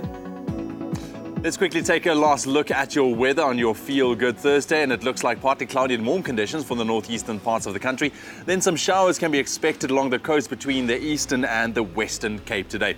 Jou temperature vir die laaste keertjie, Polokwane begin op 10 grade minimum en 'n matige 24, Mbombela 14, 22, Pretoria 14, 27, Johannesburg begin op 12, dit styg na 25 grade, Mahikeng 10, 29, Klerksdorp 6 en 'n maksimum 28, Kimberley 4, 27, Bloemfontein 2 grade minimum en 'n maksimum 26, Richards Bay 17, 24, Pietermaritzburg 11 en 'n maksimum 26, Durban 17, 22, Mthatha 8, 24, West-London begin op 12 grade minimum en 'n maksimum 23, Cradock 4 grade minimum en 'n maksimum van 23 grade, Port Elizabeth 12, 18, George 7 grade minimum and a maximum 16, Sutherland starting off on -2 with a maximum of 12, staying nice and cold today, Cape Town 8, 17, Worcester 3, 18, Springbok on 5 degrees minimum with a maximum 18 degrees, and Uppington on 6 minimum with a maximum 25 degrees.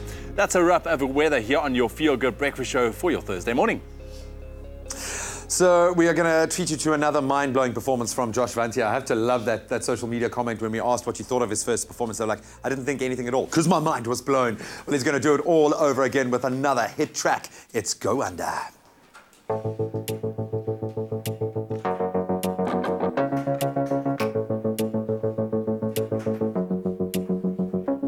In stone cold heart, would you have lifted me from out the dark when I was tearing at the seams? Yeah, when I was tearing at the seams. And northbound train, they stop so I can jump back home again. 'Cause better all the devils that you know than the devil that you don't.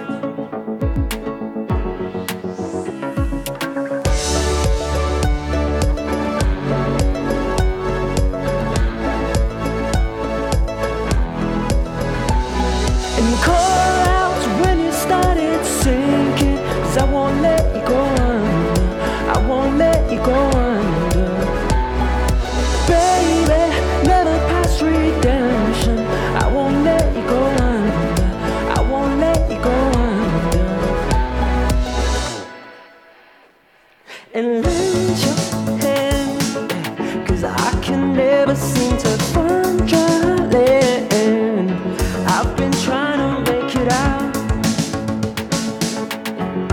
been trying to make it out. And better are the devils that you know than the devil that you don't.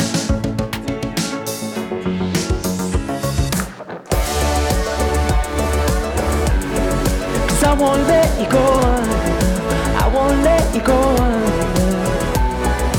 Baby, never past redemption. I won't let you go under. I won't let you go under.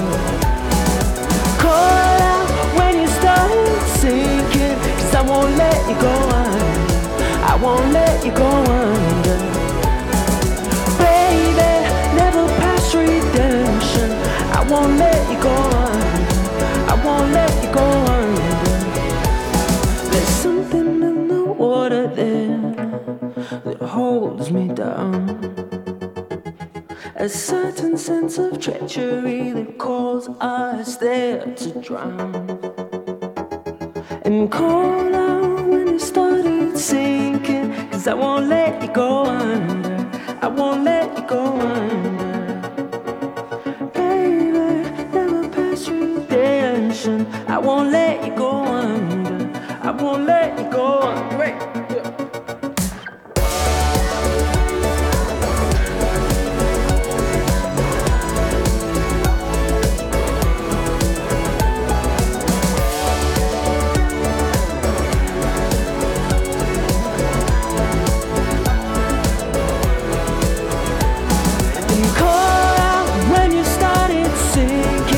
I won't let you go under. I won't let you go under. Baby, never past redemption. I won't let you go under. I won't let you go under. I won't let you go. Josh Vanti on your Feel Good Breakfast Show, dude. Awesome, man. Thank you so much, man. I love that song. I love it. It's getting a lot of love on radio at the moment. Lots, man, yeah. I mean, you've discovered such an awesome formula. Is it formulaic when you write music like that? How do you begin that creative process? What is your sweet spot, as I mentioned it earlier? Yeah, it is kind of a formula. I mean, I suppose some songs you start with lyrics and first, and then you get music. Sometimes you get music first, and then you get lyrics. For me, like with a song like that, it just kind of, they happened at the same time, just like music, get a cool beat going, get a cool tune, and then, yeah. It was obviously meant to be, and I love the fact that you literally are a one-man band here, but you're a producer, you're a singer, you're a songwriter, and we've seen in South Africa, this is the time of the singer-songwriter. It's a good time to be an artist, I think. How awesome is it when you hear one of your tracks on radio getting traction like this? Yeah, it's a surreal feeling. It's a cool feeling when you put a lot of work into a track, you get it recorded, mixed, mastered, and then when you actually hear it there, sometimes it can be 6 months after you actually recorded kind of already it. Disconnected from it. It's an amazing feeling to hear it and be like, oh, wow, you know? Oh, brother, well, you gave us that oh, wow today. Thank you so much, man. Thanks, We're going to take a very quick break. You can let us know what you thought of that performance from this incredible young man. When we come back, a tough discussion. We're going to talk about hunting versus poaching as we take you into the wild. Then it's time for a burger challenge. We'll see you in a sec. Never mind cake, candles or balloons, Travel Start is celebrating their 11th birthday in the best way possible. They're having a sale. Celebrate the occasion by booking your flight to Mauritius for only $3,999 or Bali for $4,999. This offer is running from 28 August until the 1st of September, so book now at travelstart.co.za and treat yourself to the holiday you deserve at the very special birthday prices from one of Africa's leading online travel agencies, Travel Start.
less of a bleeding heart you can sound and the more practical and just give the facts.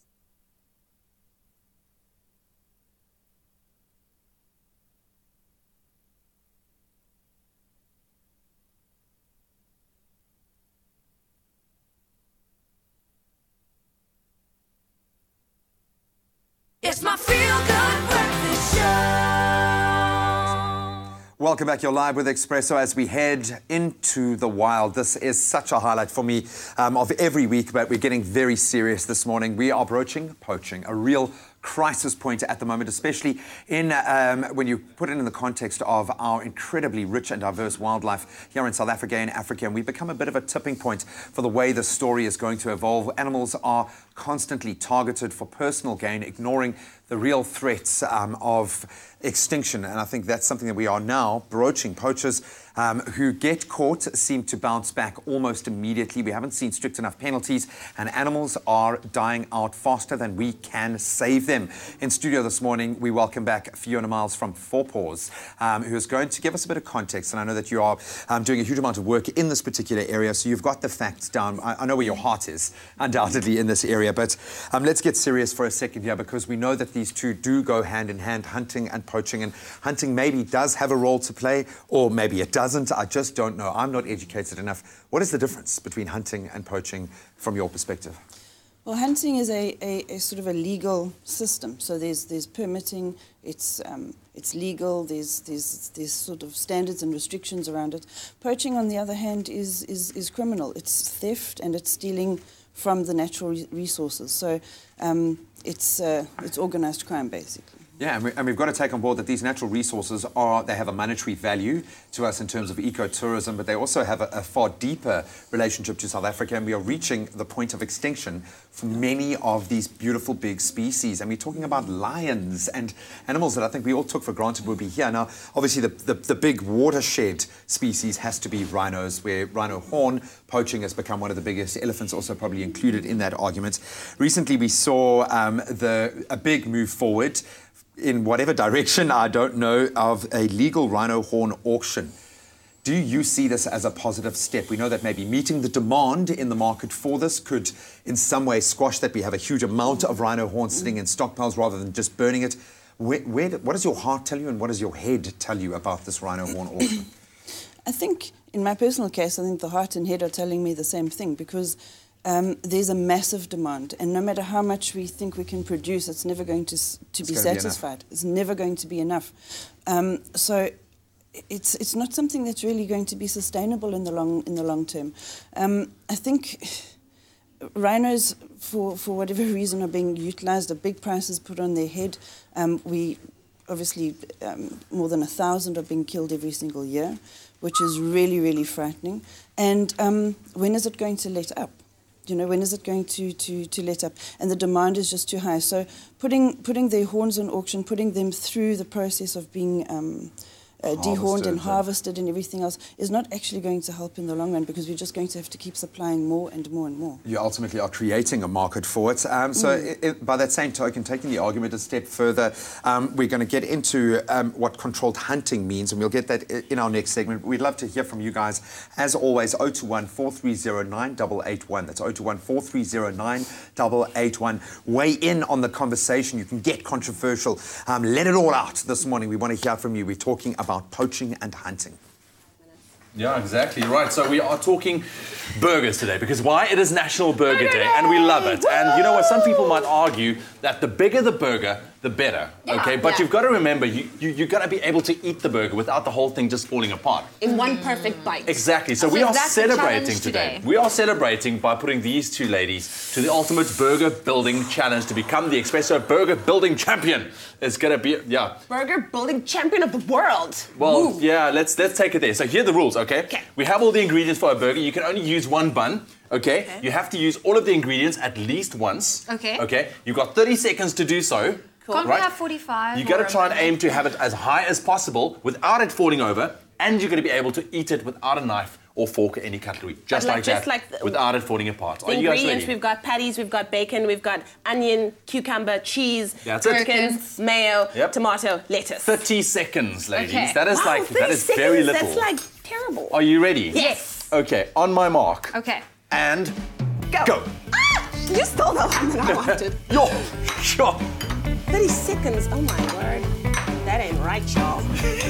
Zoe is going for it. But it's still gonna be tasty, right? I see Zoe's technique here. She's almost like doubling up. Let's see, Leanne, how are you going? 10! 9, What? 8, 7, 6, 5, 4, 3, 2, 1. Oh! Okay. What is happening here? Zoe? It's gotta stand on its own, You though. lose some points because you went over the time. Wait, whoa, wait a minute, wait a minute. No, look. Okay, when are we No, eating? you can't touch it. You can't touch it. No! Bam! Okay, so you disqualified. Now, Leanne, you have a pretty impressive burger right there. Okay. It's still standing. You need to be able to take it and eat it. It's still standing. Okay, Zoe, you Zoe, can also that's have a a little try. bit of cheating there. If you can eat it, then you can be back in the running. Okay, Leanne has got it. She's got both hands in there. Okay, this is no TV bites, ladies and gentlemen. Ooh, that's a lot of onion. Are we ready? Mark, You ready? wait, Gilla. Cheers! Cheers. Oh, my goodness.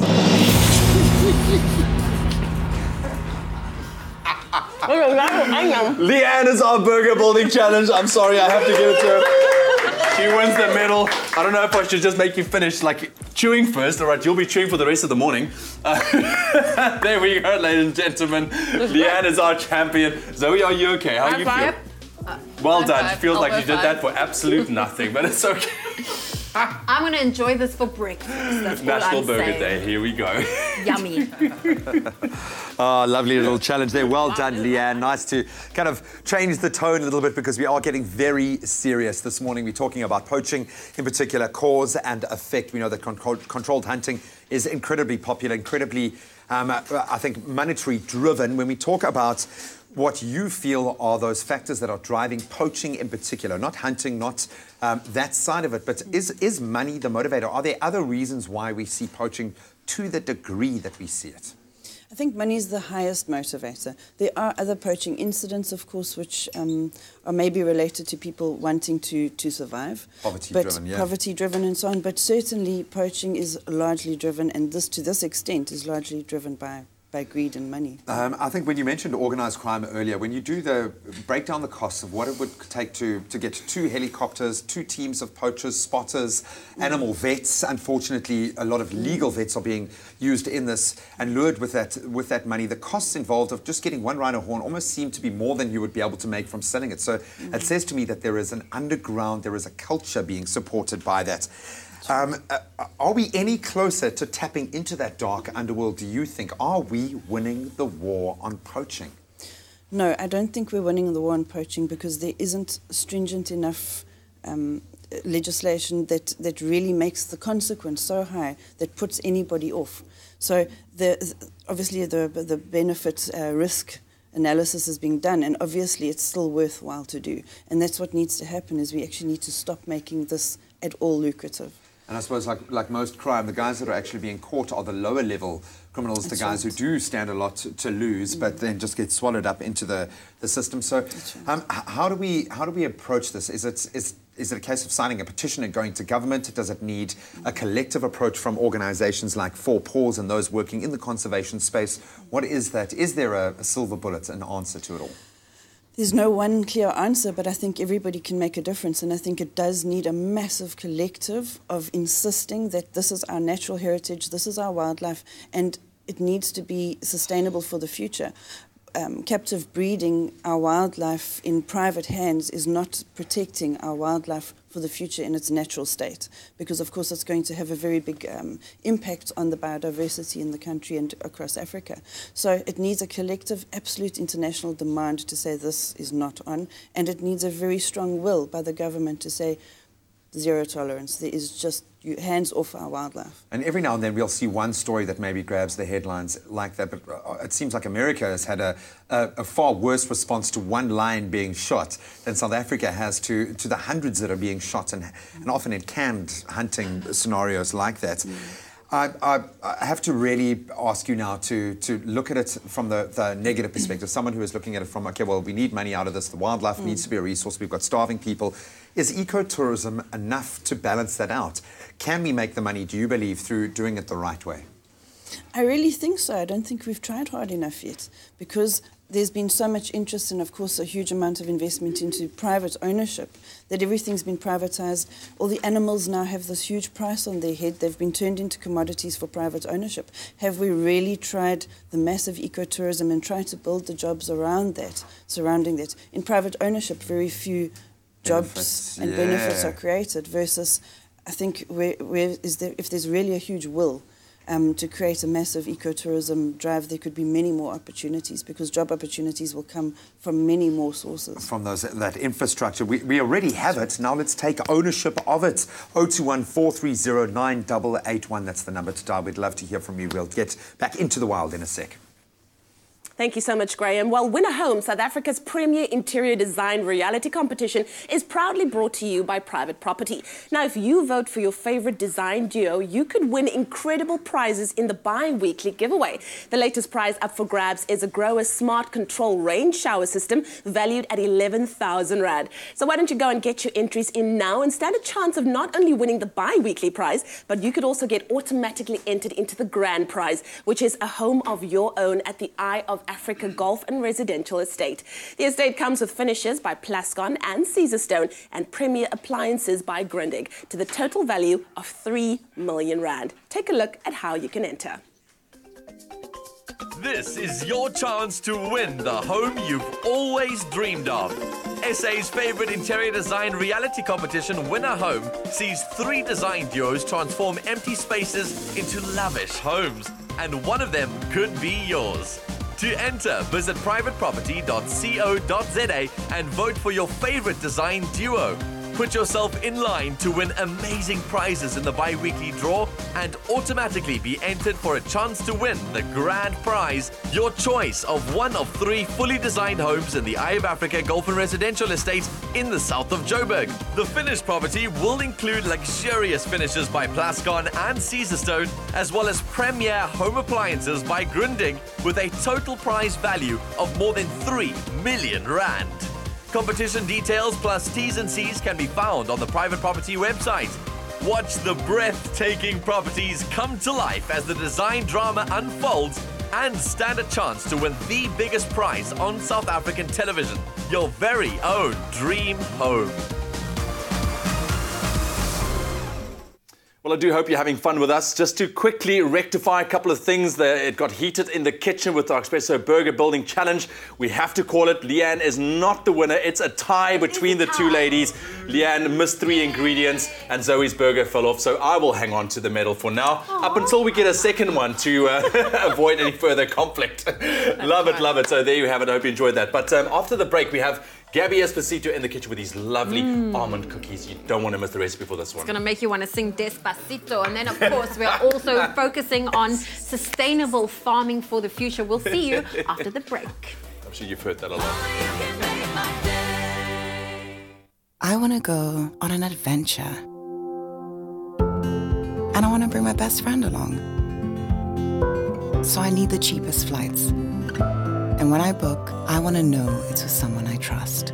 That's why I'm choosing TravelStart. Celebrate TravelStart's birthday from 28 August to 1 September and book cheap travel deals online, like return flights to Bali from 4999. TravelStart.co.za. Travel made simple.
welcome back as we head back into the wild. We are talking to Director of Four Paws Animal Welfare Foundation, Fiona Miles, who really is knowledgeable in so many areas relating to wildlife. But you really have educated me this morning when we're looking at this cause and effect of controlled hunting versus poaching and how the two feed off each other. And it's a very complex issue.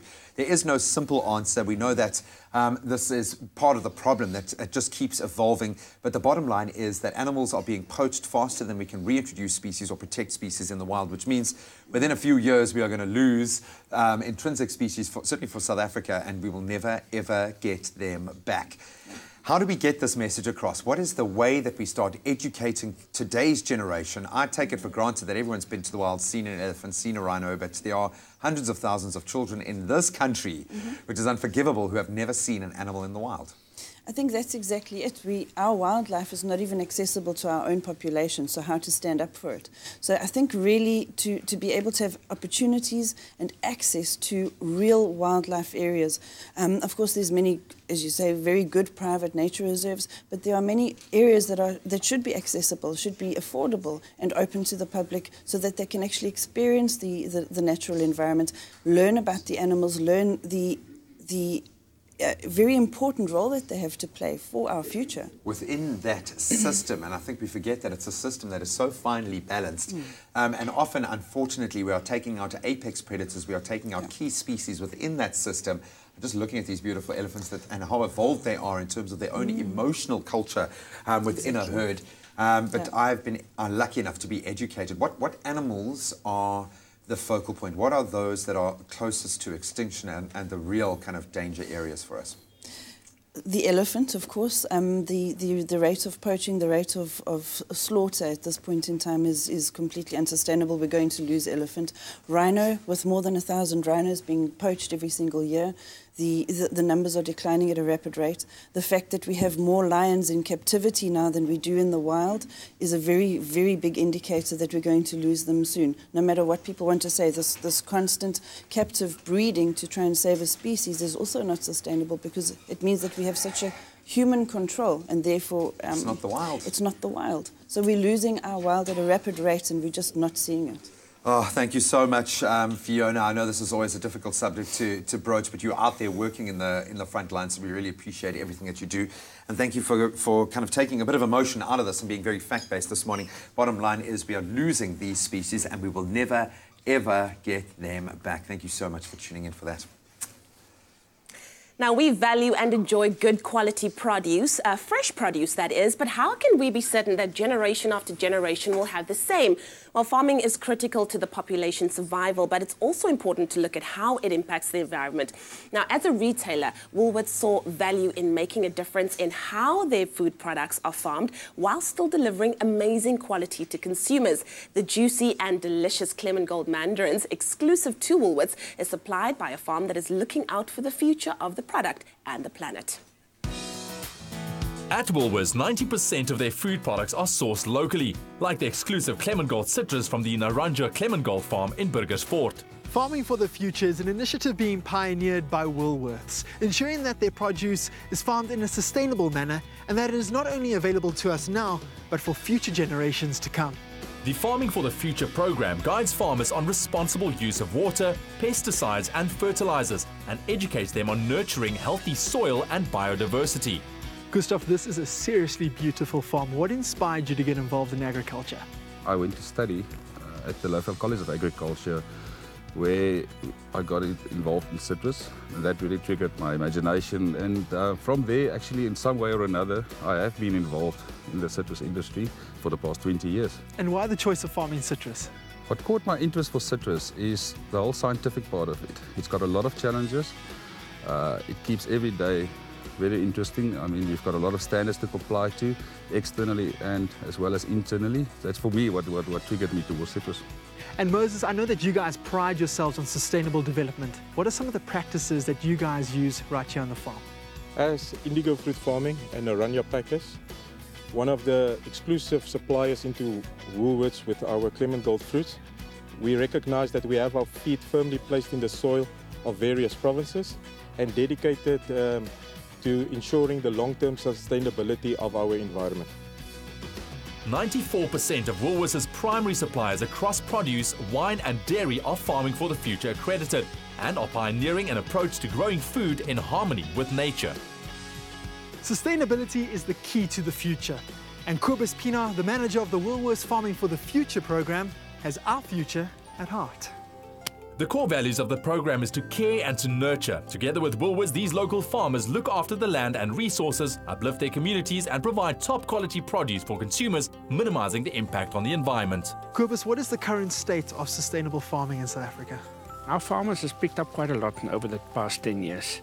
To move over from, let's say, unsustainable practices to sustainable practices is quite a challenge for them. So Farming for the Future is a guide for them to move over from practices that we've identified that's not that sustainable to move over to sustainable farming practices.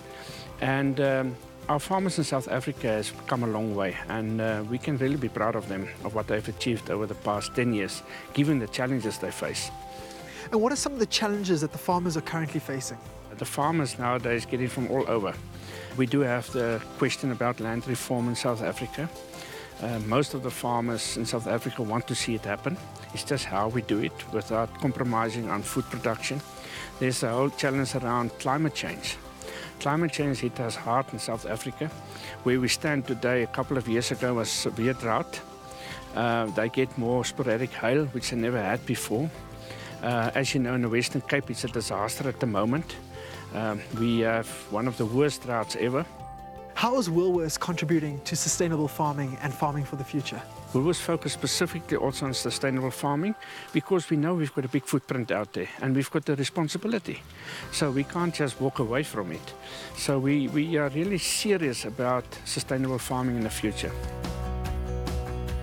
The core values of the program is to care and to nurture. Together with Woolworths, these local farmers look after the land and resources, uplift their communities and provide top quality produce for consumers, minimizing the impact on the environment. Moses, how has your partnership with Woolworths and Farming for the Future changed your farming practices? Working with Woolworths is a natural fit. We are indeed farming for the future of our employees, our community, our loyal consumers, and of course the earth. We have learned through this partnership and have acquired more sustainable practices when it comes to water usage, protecting our biodiversity, recycling and much more. And Kobus, how do the farmers benefit from the Farming for the Future program? We learn from each other. We make mistakes in the journey towards sustainability, but mostly we do it together. It's not a one-sided affair. And it's important for us to ensure that we've got future supply, future for their children and future for the planet. This beautiful citrus is all thanks to sustainable farming. The Woolworths Farming for the Future program is making sure that future generations are looked after.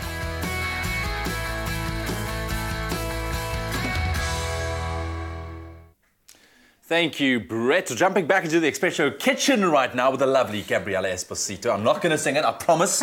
Despacito, I'm not going to do it. But listen, jumping on the back of National Burger Day, okay, which is today. We've seen the ladies go head to head this morning.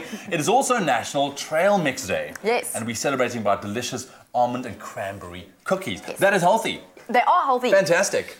Yes, they have no sugar, no gluten, or no refined sugar. Yes. No gluten, no wheat, no dairy. Okay. Bam.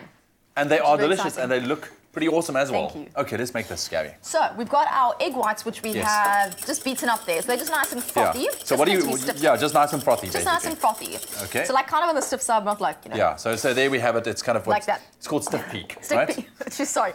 You know. So we've got some ground almonds here. Okay. We've got our xylitol. Right.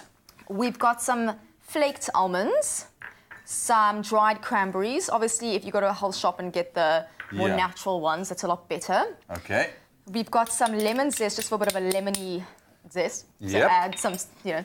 And then we've got a pinch of rock salt.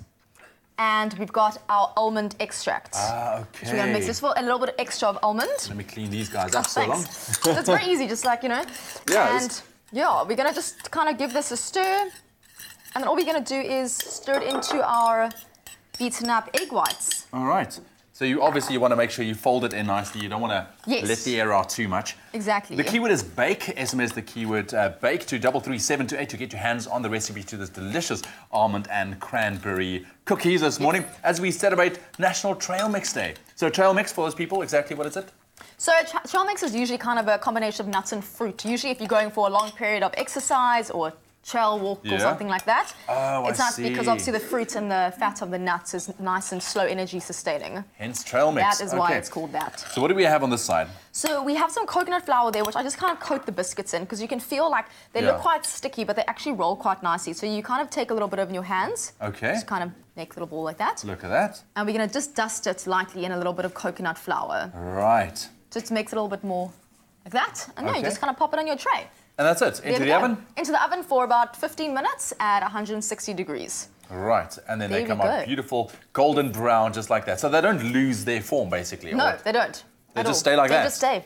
It's science. I don't ask questions. They just stay. It just does that. Okay, awesome. Gabby, thank you very much. Absolutely love it.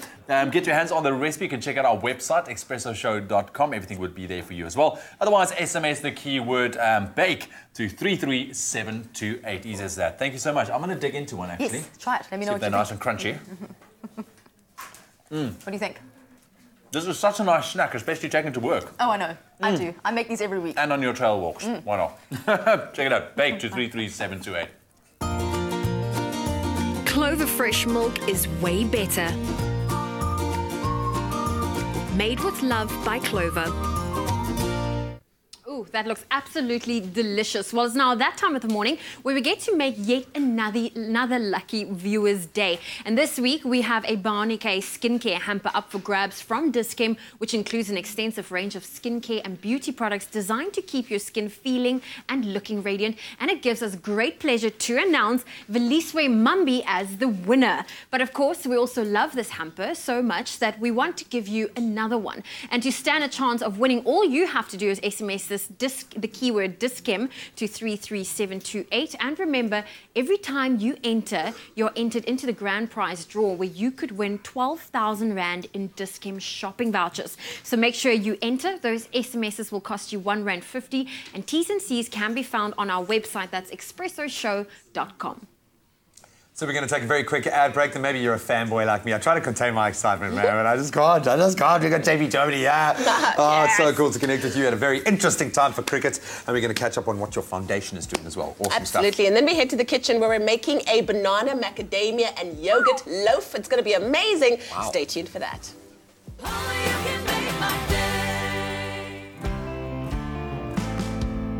Who doesn't love more travels and more savings? Expresso viewers, explore the Middle East or Africa and get up to 30% off hotel accommodation and participating restaurants when you book to stay between the 21st of May and the 9th of September 2017. With more choices, you can enjoy adventure, relaxation, cities or beaches. To book, visit protea.marriott.com or call 0861 119 000.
It's my feel-good breakfast show. Welcome back. Thank you so much for tuning in on this beautiful Thursday morning. We love you for it. Now let's have a little bit of fun. The Proteas cricket team, we know they're on a very hard-earned break at the moment, but that doesn't mean that some of our local cricketing superstars haven't been very busy sharing their passion for the game. And while some players have been using the break to get some much-needed downtime, our next guest, he's been out and about sharing his love of cricket and doing it in an incredible way as well through the JP21 project. And to give us a little bit of an update is JP himself, obviously. Dude, welcome back. Thank you very much. Thanks for having me. You're supposed to be having a break now, Guy. Crazy time in the world of cricket. Obviously, a new man at the helm coming in over September. We wish Otis really well in his tenure. Your new boss, I would have to say. So I'm not going to ask you to offer your opinion I won't there. elaborate, no. But lots of hard work to be done there as well ahead of the tour against Bangladesh. The world of cricket is crazy at the moment, so I'm sure you've needed a break after the England tour, looking what West Indies have done to England at the moment. I'm sure they're feeling like they needed a break at the moment. Give us an update of what you have been up to, my friend. How did the JP21 project, your foundation, come about? Yeah, in a nutshell, it's a primary school cricket league program for the development of kids. And we operate in the Mitchells Plain and Strummerton area. This is the area where I grew up. This is an area that's stricken by gangsterism, by alcohol abuse, drug abuse. So for us, it was just about trying to give kids an opportunity. You know, getting them away from the negative influences of the community. And there's no better way to do it than the beautiful game of cricket. And this is the way I know how to do it. So we've been operating for just over 2 years now. I mean, we've had a massive, massive success story so far. 54 schools in primary schools alone in the area, and we've managed to get 36 schools playing cricket now. So, yeah, great success story and lots of work still to be put in. How do you feel when you see the youngsters playing? Do you get more of a kick out of that, seeing a young person take a wicket, score a milestone in the on the pitch? How does that make you feel versus achieving a personal milestone? It's really pleasing to see and giving kids opportunities, and especially those kids that don't get afforded the opportunities like we do. So when we, if you look at these pictures, this is at Newlands. We have a cricket sixes tournament there once a year, and just the opportunity to play at Newlands and be on the pitch, be on the pitch. It's such a great experience for them, and to see the joy on their face, the smiles. And for that couple of hours that they're on the field, I mean, it's just taking them away from just the surroundings that they are surrounded by daily, you know. So it's a great experience for us. And even if they don't have a long-term objective within cricket, you're just adding another layer to life, which is a beautiful thing. So you're going to be captaining the Cape Town Knight Riders. T20 Globals are coming around. This is a big shift. This is a big thing. And very positive when you look at it from a cricket development. This surely is going to keep young cricketers in the game. This is a really big thing. It certainly is, and I think it's a big injection of, I think from a domestic cricket point of view, it's a great injection for us. You know, it's a great privilege and a great honour to captain a Cape Town local team. You know, it's not something necessarily I thought about a lot when I was growing up to captain, but to be afforded the opportunity, especially in my home ground, I'm really looking forward to it. It's going to be awesome. So, dude, I think the most important thing is we need people to get on board, private sector to get on board. How can we support you and your foundation? Where do you need the help? Well, we've actually got a great festival coming up on the 17th of December at the prestigious Valdevie Estate. And what it is, it's a corporate cricket day. And, you know, there are 4 teams. The competition is 8-a-side. And we're playing basically a semi-final and a final. We've got 4 captains. The captains are myself, Faf du Plessis, Morne Mochel and AB de Villiers, so it's a great rivalry. It's not going to be competitive at all.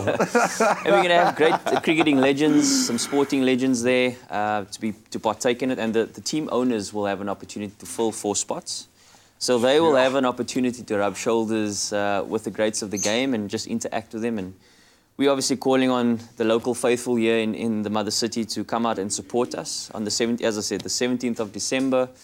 It's going to be a great fun day out. The Black Ties have just agreed to do some live entertainment for us. So great family day, so pull in. I mean, the tickets are on sale already at iticket.com. So Oh, they're going to go quickly, man. I can honestly say, from having taken part in a similar kind of event alongside some of these sporting legends, those are the memories that I hold most dear. It's worth it. You'll keep it for an entire lifetime. Thank you, so sir. proud of what you're doing on and off the pitch, sir. I know you've got a hill to climb heading towards that Bangladesh tour, but we love you, dude. Thank you so much for everything. Thanks a lot, man. Thanks for having me. JP Germany Cheers. and the JP21 project. Go and support sport as a development tool.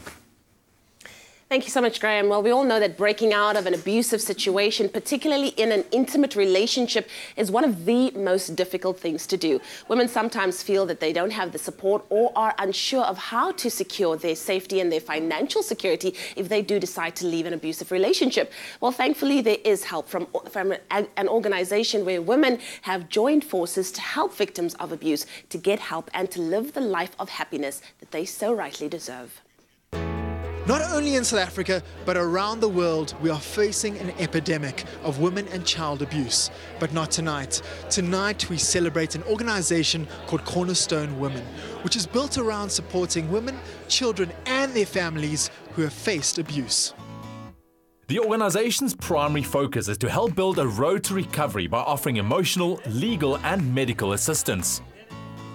Let's be honest, it's time for us to confront these things. I have so many family members and friends over the years that I've seen abuse on, or I've had a suspicion, and I never had the courage to break that chain of silence. And I think that's where it starts. We must stop ignoring it or keeping quiet. It's time to break that chain of silence. We have a lot of ladies that they're either being misplaced, abused. And when I talk about abuse, it's not just about physical abuse. You talk about financial abuse, emotional abuse, and you find that the environment in which that they live in is not conducive, especially for them and their children. So an organization like Cornerstone that can actually give them shelter and help them to get back on their feet. So I think it is quite important to have that. We need to get more and more education for people out there. And again, to take away the stigma, people need to not be ashamed or shy to tell their story, to spread awareness. And interventions like this is what makes it possible. To really give dignity and independence back to the victims of abuse, Cornerstone Women provides a 3-month support program where they can feel heard and loved. The program for the Cornerstone Women really focuses on assisting abused women and children, basically restoring families, specifically on married couples. The healthy family results into the healthy community, and a healthy community translates to a healthy country. And tonight is all about a celebration and getting this program off the ground. We have been working on putting programs together for the past 18 months. We have had people coming, volunteering to participate in Cornerstone Women. Samantha LaRue founded the organization in January 2016, and as a survivor of domestic abuse, Samantha wanted to help other women break their own vicious cycles. Cornerstone Woman was inspired out of my own personal experience. I'd been in an abusive relationship for about 8 years, and eventually at the end I was locked out of my own home, my car was taken, all financial support was cut off, and I was left with absolutely no choices. It was then that I realized that there are very few organizations in South Africa that women will feel comfortable approaching to get the assistance to get out of a toxic relationship. So luckily, due to family and friends, everybody pulled together to help me. And I started to realize, what if other women were going through this and they perhaps hadn't taken the mask off abuse or even told anybody? Where would they go? That we've put together a 3-month program that will almost remove any excuse for a woman and her children to remove herself out of a toxic situation. It's for us to go to the public and say that it is actually not anything to be ashamed of. If you're going through an abusive relationship, you need to reach out. It affects women and children on so many different levels, and it's time for change. By enabling women to reclaim their dignity, be happy and safe, this organization helps women rediscover who they really are. All right, we are back in the Expresso kitchen with another delicious treat on the menu. Now, packing lunches, it is definitely one of those things I think that many parents dread, but not this morning. We're going to sort you out. We have the ABCs of packing a school lunch with a punch, thanks to Clover Snack Pack Yogurt, and this delicious and healthy banana macadamia yogurt loaf is definitely a great alternative to the usual sandwich bread and a great accompaniment to your kids' snack pack filled lunch boxes. We have Teresa with us in studio this morning. Teresa, lovely to have you. Thank you very much for joining us. Thank you so much. Look, I'm a fan of anything like this. Well, Banana banana breads, macadamia breads, definitely a great thing. Always a winner. And we're using the snack pack as well in conjunction to just add a boost to this recipe. I mean, what a delicious lunchbox, and the kids will love it. Absolutely. So as a mom, why is something like, including something like the snack pack, kind of a good idea? I think it's just really convenient. You can pop it in the lunchbox. You know the kids are going to love it. If you're on the go between extramurals, you can pop it in the bag, and you've got a great snack with you the whole time. Some protein, some calcium, vitamin D for the absorption of the calcium as well. So definitely, right. So let's put together this bread. Okay, how does it work? Right, so we've got our dry ingredients. First of all, we've got flour, and we're going to add our baking powder, bicarb, and then cinnamon and ginger for flavour. Love it. So that's going to be good. Okay. Just give that a little stir to make sure it's all evenly mixed. All right. And then we've actually got hazelnuts here today, but you can use macadamias or even pecans or walnuts, any kind of creamy, chewy kind of nut would Cashews, be good. I don't know. Yeah, maybe they're a little bit crunchy, but I like a creamier nut, but whatever your favourite is, you can throw in. Okay, cool. And then we add them at this stage because if you coat them with flour, it helps them to distribute evenly. Yes, so you don't have a nut layer at the bottom. So it's a little trick there. You don't want that nut layer at the bottom. No. No. So set that to one side, and then we're going to move over to our wet ingredients. Okay. We've got eggs here, and we're going to throw in brown sugar. Right. Which, brown is great for this kind of loaf because it gives it a nice golden colour, and it's got that rich flavour. Yes. All right, so just really cream that together. The keyword is Clover, SMS Clover to 33728. And we'll send you everything you need to know to make this delicious Clover banana macadamia snack pack. You said what nuts are we using this morning, you said? We've got hazelnuts. The hazelnuts this morning, but macadamia is definitely also a good option this morning. Yeah. So Clover, SMS that to 33728. And then some bananas. Bananas. So you want to use ripe bananas because they're sweeter, they make the loaf nice and moist. That's it. So the bananas that you would normally think like, I don't know anymore, use those. The ones that are going a bit dodgy in the bowl, you want to throw them in here. Okay. We've got some clover yogurt here. Okay. This reacts with the raising agents and just encourages that rising process, and it also adds to the flavour and the texture of the loaf. Okay. And we've got some vanilla. Nice, the vanilla got to go in there. Yep. And some melted butter. Okay. There we go. Brilliant. So easy. So that's pretty much it? That's pretty much it. And now we need to combine dry ingredients. Do you want to throw that in for me? Is this going in there? That's going in here, All right, here we go. All of it? All of it, yeah. Go for it. Great stuff. There we go. Yeah, definitely a great addition to the lunch boxes. Yeah. Something delicious as well. Try it out. Clover is our keyword. SMS that to 33728. You can go check it out on our website a little bit later on today as well at that's expressoshow.com. If you can, try and make it the day before as well, because if you let it sit overnight... It sets nicely. The flavour develops, it gets nice and moist and soft, and it's even better. It's also very freezable. Oh, really? So if you've got extra slices... Pop it in the freezer, and then you've got it whenever you feel like it. Great. So now it's just into a loaf tin? Yeah. So don't forget the paper, because we don't want anything to stick. Okay. Throw it and then into the oven for? Yeah, for about an hour. For about an hour, there we have it. Until it's golden and, cooked through. And nicely done. Clover's our keyword. SMS that to 33728. Here are those steps one more time in case you've missed anything.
there you have it. A beautiful, beautiful bread. You can use your macadamia, you can use your hazelnuts with this one, but essentially a lekker banana loaf, and it's very easy. Perfect for that lunch boxes together with your snack bag. Clover from Clover. SMS the keyword Clover to 33728, or check it out on our website a little bit later on. That's expressoshow.com. Teresa, thank you very much.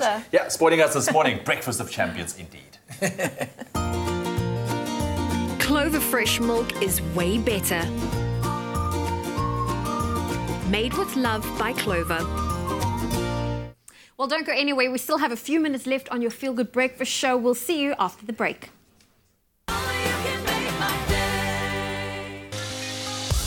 Travel starters celebrating their 11th birthday, and they've got a gift for you.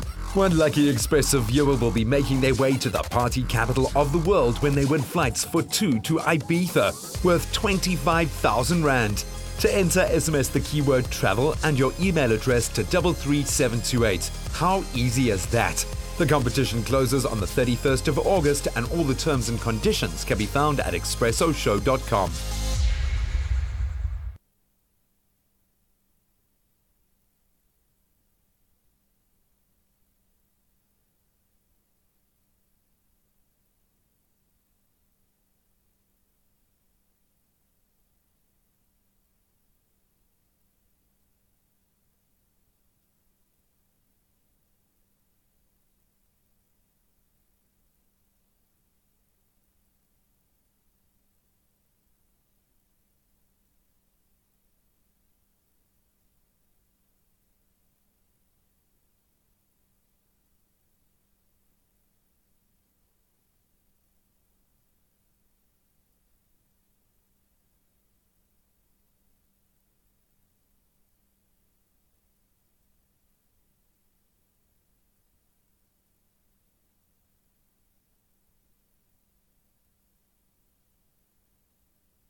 It's my Feel Good Breakfast Show. Welcome back for one last little jaunt here on your Feel Good Breakfast Show. It's been an awesome morning this morning, and we're going to cap it all off with a little free data. It's Instagram Thursday, and with Vodacom Meg Your Day, you get free data to post your favorite selfie, food and fashion pic on Instagram, our chosen platform for today. Simply keep a positive data balance on your Vodacom SIM card, then dial *111 *634#, or even easier, download the latest version of the My Vodacom app, and remember to opt in daily so you don't miss out on that 1 gig of free data every day. For all the information that you need in terms and conditions, you can stop by vodacom.co.za. Oh, well, listen, it's almost time for us to say goodbye. In fact, it is time to say goodbye. Wishing all of our Muslim viewers Eid Mubarak. Exactly. And Mika's is on the show tomorrow. Don't miss it. Yes! Have a lekker Thursday, Winning guys. live. We'll see you guys tomorrow. Oh, you missed it.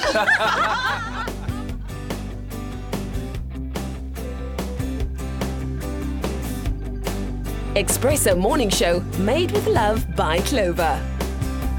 Another feel-good production.